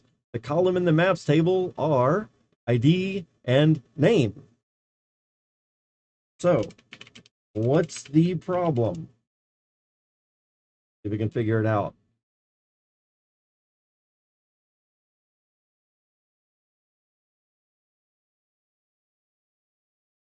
Ah, man.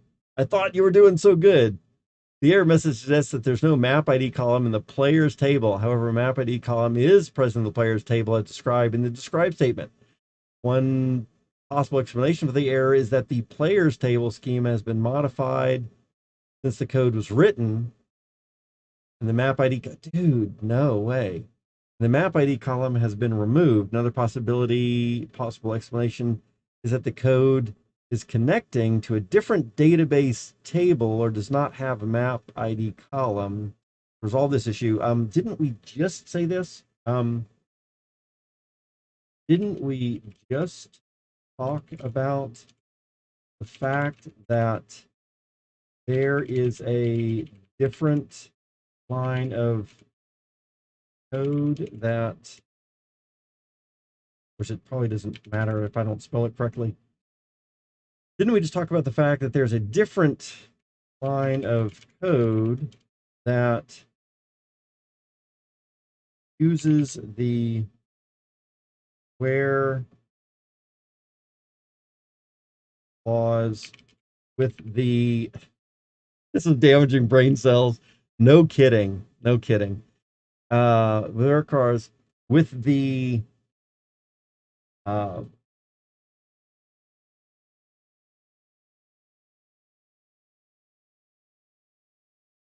column name of map ID. Does the maps table have a column with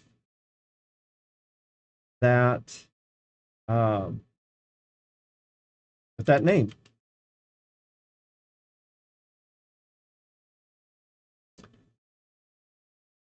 Yes, we discussed there might be another line of code that uses the where clause, the column name map ID. The maps table does have a column name map ID, which is used in the following line of code. Dude, no. It's using a select statement, but that doesn't mean the table actually has the column in there. The line is querying maps table specifically, selecting the name column row where the ID variable. It is possible that this line is the source of the error if there is indeed an issue with the map ID column in the maps table. Dude, exclamation mark. Didn't I just show you the description of the maps table? You should know the names of those columns. Please look again. Oh man, I apologize for the confusion. You are correct. Maps table does not have a map ID column, and the error message suggests that the issue is related to the map ID column in the where clause. It's possible that there is an issue with the SQL statement in the load map function. No, it's not. It's right here in front of your face. That is called in the login function. Without seeing the code for the load map function, it's difficult to say for certain. Why is it difficult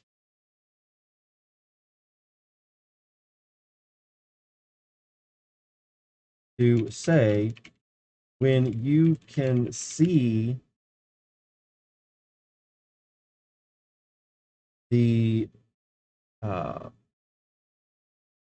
select query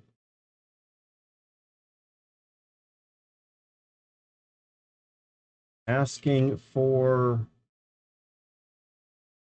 data from the maps table and using a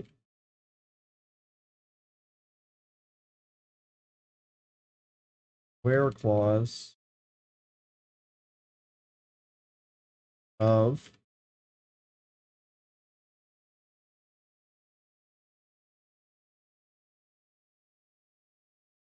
where map ID equals map ID.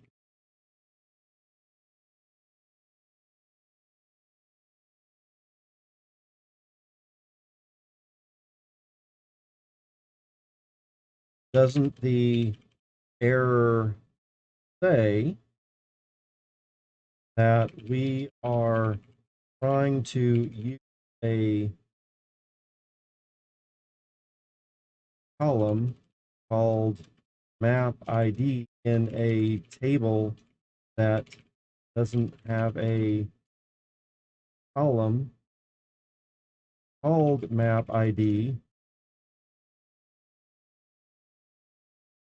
So doesn't this exactly point to the error are seeing directly?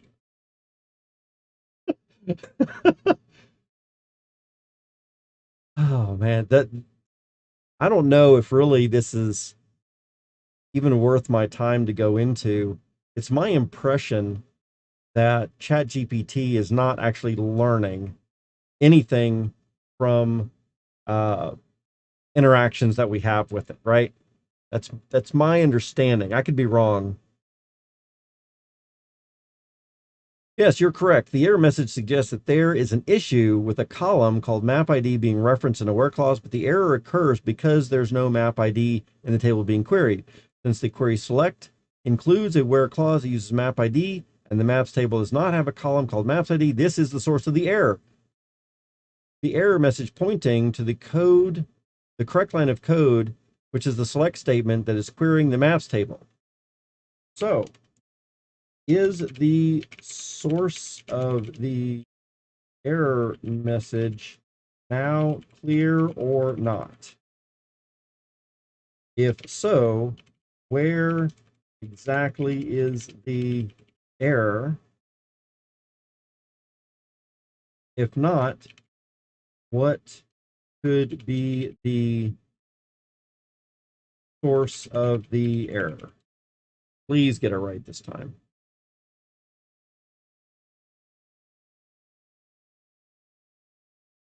Yes, the source of the error is clear now. The error is due to the fact that the maps ID column is being used in the where clause of the SQL statement on the maps table, but the maps table does not have the map ID column. Congratulations, little ChatGPT. You got it. This is causing a programming error with, it puts programming error in those quotes, with the message unknown map column map ID in the where clause. The error is in the following line of code. Congratulations. Little chat ID finally got it after I had to point directly at it twice, even not even the first time. Map ID variable is being used in the where clause, but the maps table does not have it. Instead, the ID column is the primary key in maps. So the query should be modified as ID instead of map ID. Thank you for giving me the right answer. It does need to be the select statement where ID is equal to map ID. Oh my goodness. By the way, this was using ChatGPT 4. Dang, this is one of the worst times I will say. Normally, ChatGPT 4 is a lot better. In fact, I was pretty confident after 1 hour of debugging.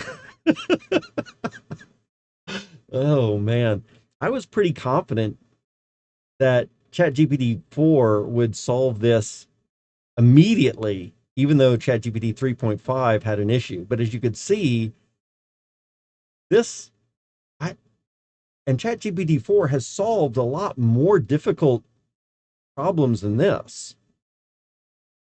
So I'm a little surprised. I mean, actually, I'm more than a little surprised. I'm actually very surprised that it took this long to get to the point. Anyway, that indeed is our issue.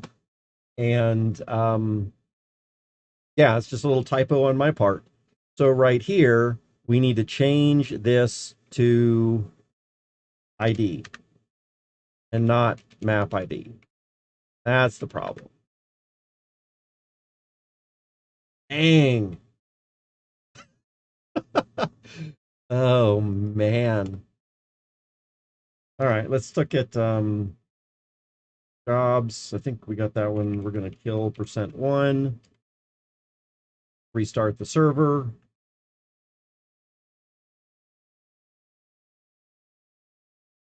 No errors this time. Woohoo!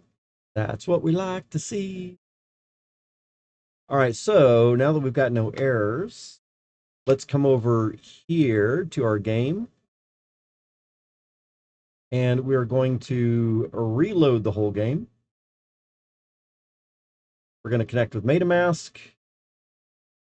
I still don't have a player ID that's listed there. Maybe that's kind of all right. And then let's Control Z and VG, and let's do a tail of .log. Um, hmm. Let's see. Although we got a client connected,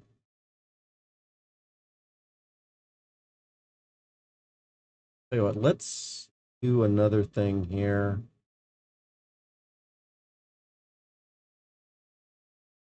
Let's do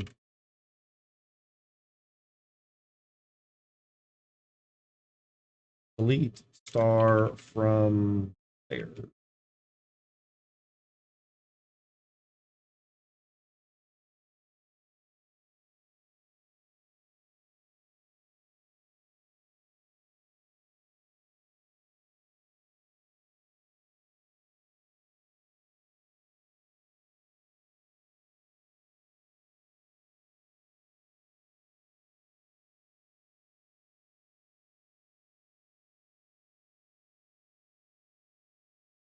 Do that.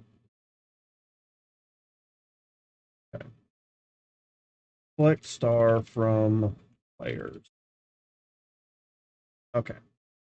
So we've got nothing in players anymore. Maybe that was part of our issue.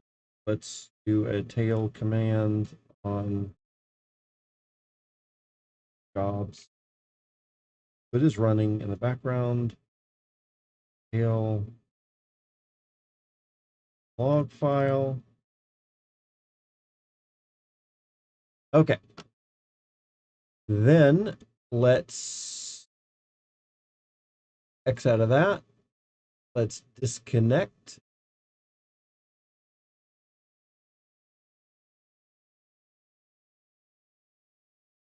Then let's start it up again. So here we've got our Timu Mahu landing page. Click on this. Connect with MetaMask. Next, connect. And it looks like we are in here. Look at our inspection. So we see that we've got a connected server. Current player is this right here. And I'm noticing that in the log files, we get a client connected, but I'm not seeing any other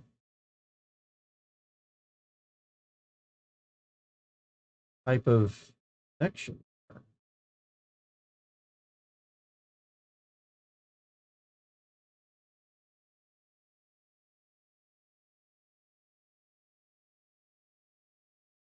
Um, huh. That log file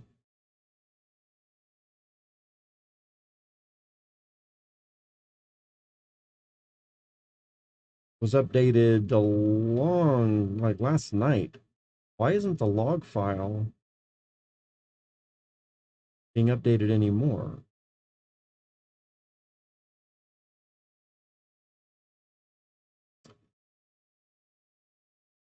I might have to look at that in a moment as well. In the meantime, figure out what's going on here.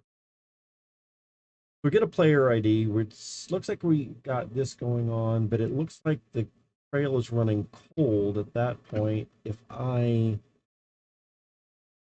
check out our database stuff and say select star from players now, you see that it has been added back to the database. Do I have a message about that?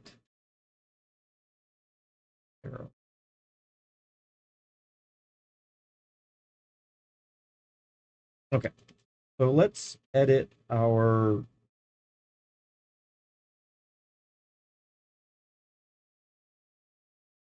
server again.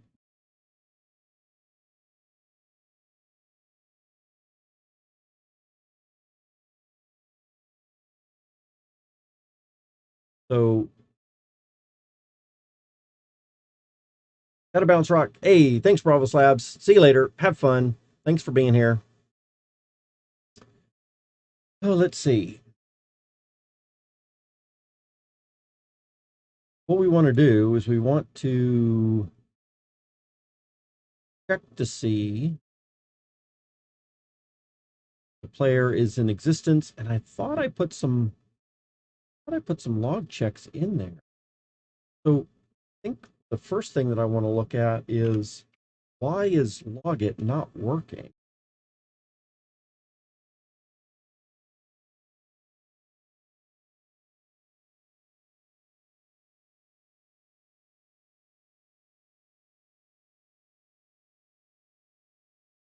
Hey, X Tanky TV, how are you doing? What brings you into chat today? All right, so we've got, so this was working last night. We're going to set our log file. We're going to open the handle, log file handle,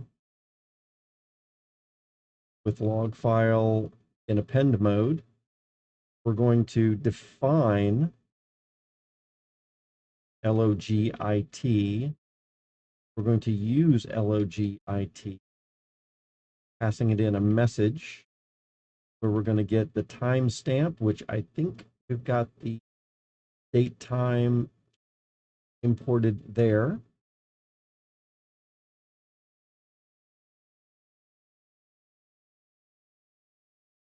And strife time, year, month, day, all that looks good. We're going to then log file handle write. That should do it.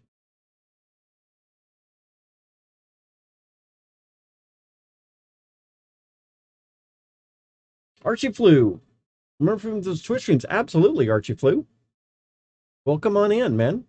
How have you been? Been a while. What what I'm doing today, and actually for the next couple of days, I think, is I'm playing around with ChatGPT. I've paid for the ChatGPT 4 upgrade, and I have really gotten involved in it a lot in the last like 2 or 3 weeks. And I've created a couple of games with it, kind of like a space galactic assault game. I've created some other little games moving around on a map with a grid, and I would say these are not really very sophisticated games at all by any means. But it's all using ChatGPT to write all the code, and I'm exploring what ChatGPT can do or the extent that it can kind of do on its own. And I'm trying to do as little manual coding as possible. Like, even if it means that it's taking, even if I could do something manually a little bit fast, or even a little bit or a lot faster, my goal is really to try to get ChatGPT to come up with the stuff. And so, anyway, that's what we're working on right now. I'm trying to work on a Web3 right here, a tiny multiplayer maze hunt. And we're trying to work on a Web3 blockchain game where you're going to be able to explore a maze filled with treasures and magic and adventures and equip, learn new skills and all that kind of stuff. So that's the goal of the project. And even though it says created by Rock in collaboration with ChatGPT 4, the main purpose of this is not really to create the game, although that is kind of what we're going for. But the biggest purpose is to see how much Chat GPT can do by itself, right? Yeah. So, yeah, I mean, if you want to take a look at an example of something. Um, here's an example where I guess we could say, well, where,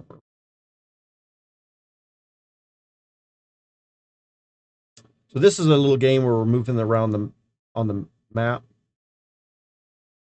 and if we take a look here, cd dot dot slash game 01, and we look at some of the code for this. So I've got a couple different versions, version 1, version 2 for the upgrade, and I've got our little hero, and I've got a tree icon. If we do a look at index.html, so this is the code that it's written, and I've had to go through a little bit of massaging to get it to actually output something here. But we've got the code to create the containers for the scoreboard. We've got the script that's going to create the game board tiles, going to have a switch which lets you use arrow keys for moving around the map. It has checks to see if we're going beyond the map borders or if we're hitting walls, then we're not allowed to move. Otherwise, we're going to update the player's position on the map and position the avatar. And if you run into some gold, what I was working on right before I stopped was being able to pick up the gold that's sitting on the tiles on the map as well. And this is kind of like the game that we're working on right now, except that this game right here is only single player and not blockchain based. And so this was just kind of a proof of concept for me. Can I do that? So that's what this is. We're moving around a little guy, single player, not blockchain.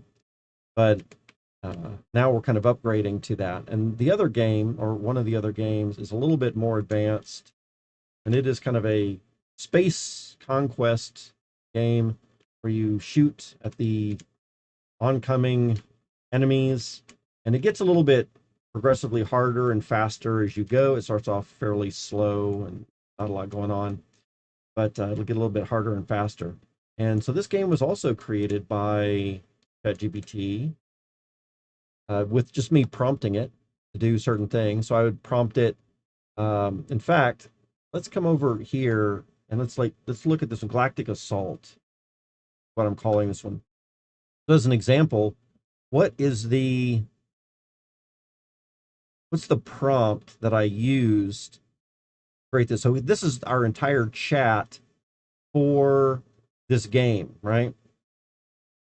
And so if we scroll all the way up to the top, I say, you are now an expert in JavaScript, CSS, web design, and have been helping people with writing code for 20 years. Your task is now to help me write a new code. You must ask questions before answering to better understand my goals. Tell me if you notice methods that can help me optimize methods in my reasoning or overall goals. Do you understand? Yes, you do. So here I go. This is the prompt for this. I want to create a simple web-based game using JavaScript where the player can move a spaceship designed as the character A left and right with the arrow keys. Their spaceship is positioned at the bottom of the screen. When the up arrow is pressed, a missile will shoot out from the top. The missile will be represented by the exclamation mark. The missile will not move left or right after it is fired, but will move from the bottom to the top of the screen about one character every second. At random times, about once every 30 seconds, an enemy ship designated by a V character will appear at the top. And again, I won't read the entire thing to you, but this is the prompt that I gave. And it says, great, I have a better understanding. And then it asked me a couple of questions. Do you want the game to be responsive so it adjusts to the size of different screen sizes for the firing mechanism? Do you want a limited number of missiles? And I was like, oh, wow, that's pretty interesting that you'd be asking me that kind of stuff. The enemy ships appearing faster. Would you like the game to have a background music or sound? Of course, I didn't care about that at the moment. So then I just answered the questions that it gave me. And it said, thanks for providing those answers. And then it started to spit out the code, right? And all of the code that goes along with it, right? And so I started piecing it together. We're able to move left and right. We're increasing enemy speed and spawning enemies and creating all those functions and doing everything. And this is my entire chat session where we're building that bit of code. So you can see things like this is all the code I have, write the rest of it. So it's obviously a time when it had given me a little bit, but it didn't complete some certain things. Then I can go ahead and ask. All I'm seeing is a blank screen. What's wrong with this code? It would tell me. Then finally, I'll do things like, let's add a replay button once we get to the game over so that the player can easily restart. What changes do we need to make?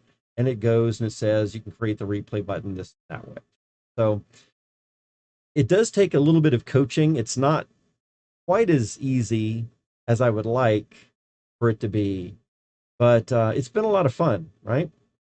So does this new code look right? So I give it information. It finds error messages in the stuff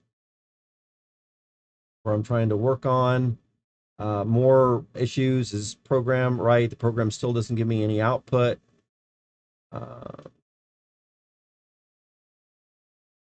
Give it things like we should always get keyboard input. We just need to process the handle keys once every 100 milliseconds. And so it changes the code based on that for 100 milliseconds for handling keys. And so I start off with a really basic thing that is not exactly what I want right off the bat. But then as I continue to customize it and say, all right, let's cut down the key handling to every 100 milliseconds. I've rewritten all the code. Here's the new stuff. Let's add a score. But I'd like it to be twice as big. Center the game on the grid. Score is going to be printed and all that kind of stuff. So you're asking, Rock, did you buy the paid version? I did. It's only $20 a month. And I figured that with the amount that I've been using it, you can look at all these projects I've got over here. We've got the Timumahu game, which I'm working on right now. We've got something DFK for DeFi Kingdoms Crusaders, kind of a DeFi Kingdoms based RPG. This space game that I was working on, showing you right there, a DFK Hero game, more DFK stuff and overviews, investment strategies, just a bunch of other things that I'm working on here as well. So yeah, it's kind of interesting.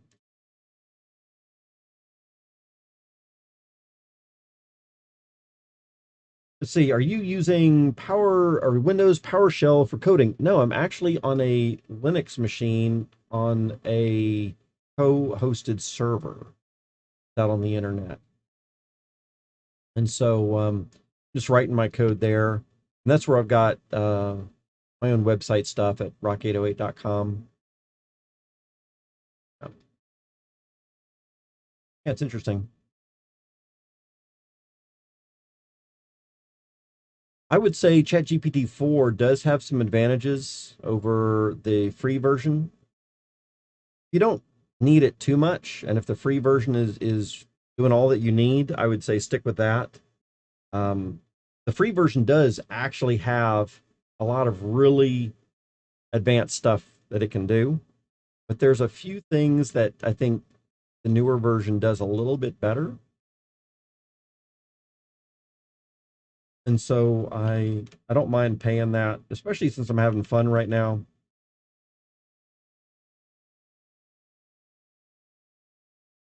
Yeah. Yeah, this is what I've been doing. So my main goal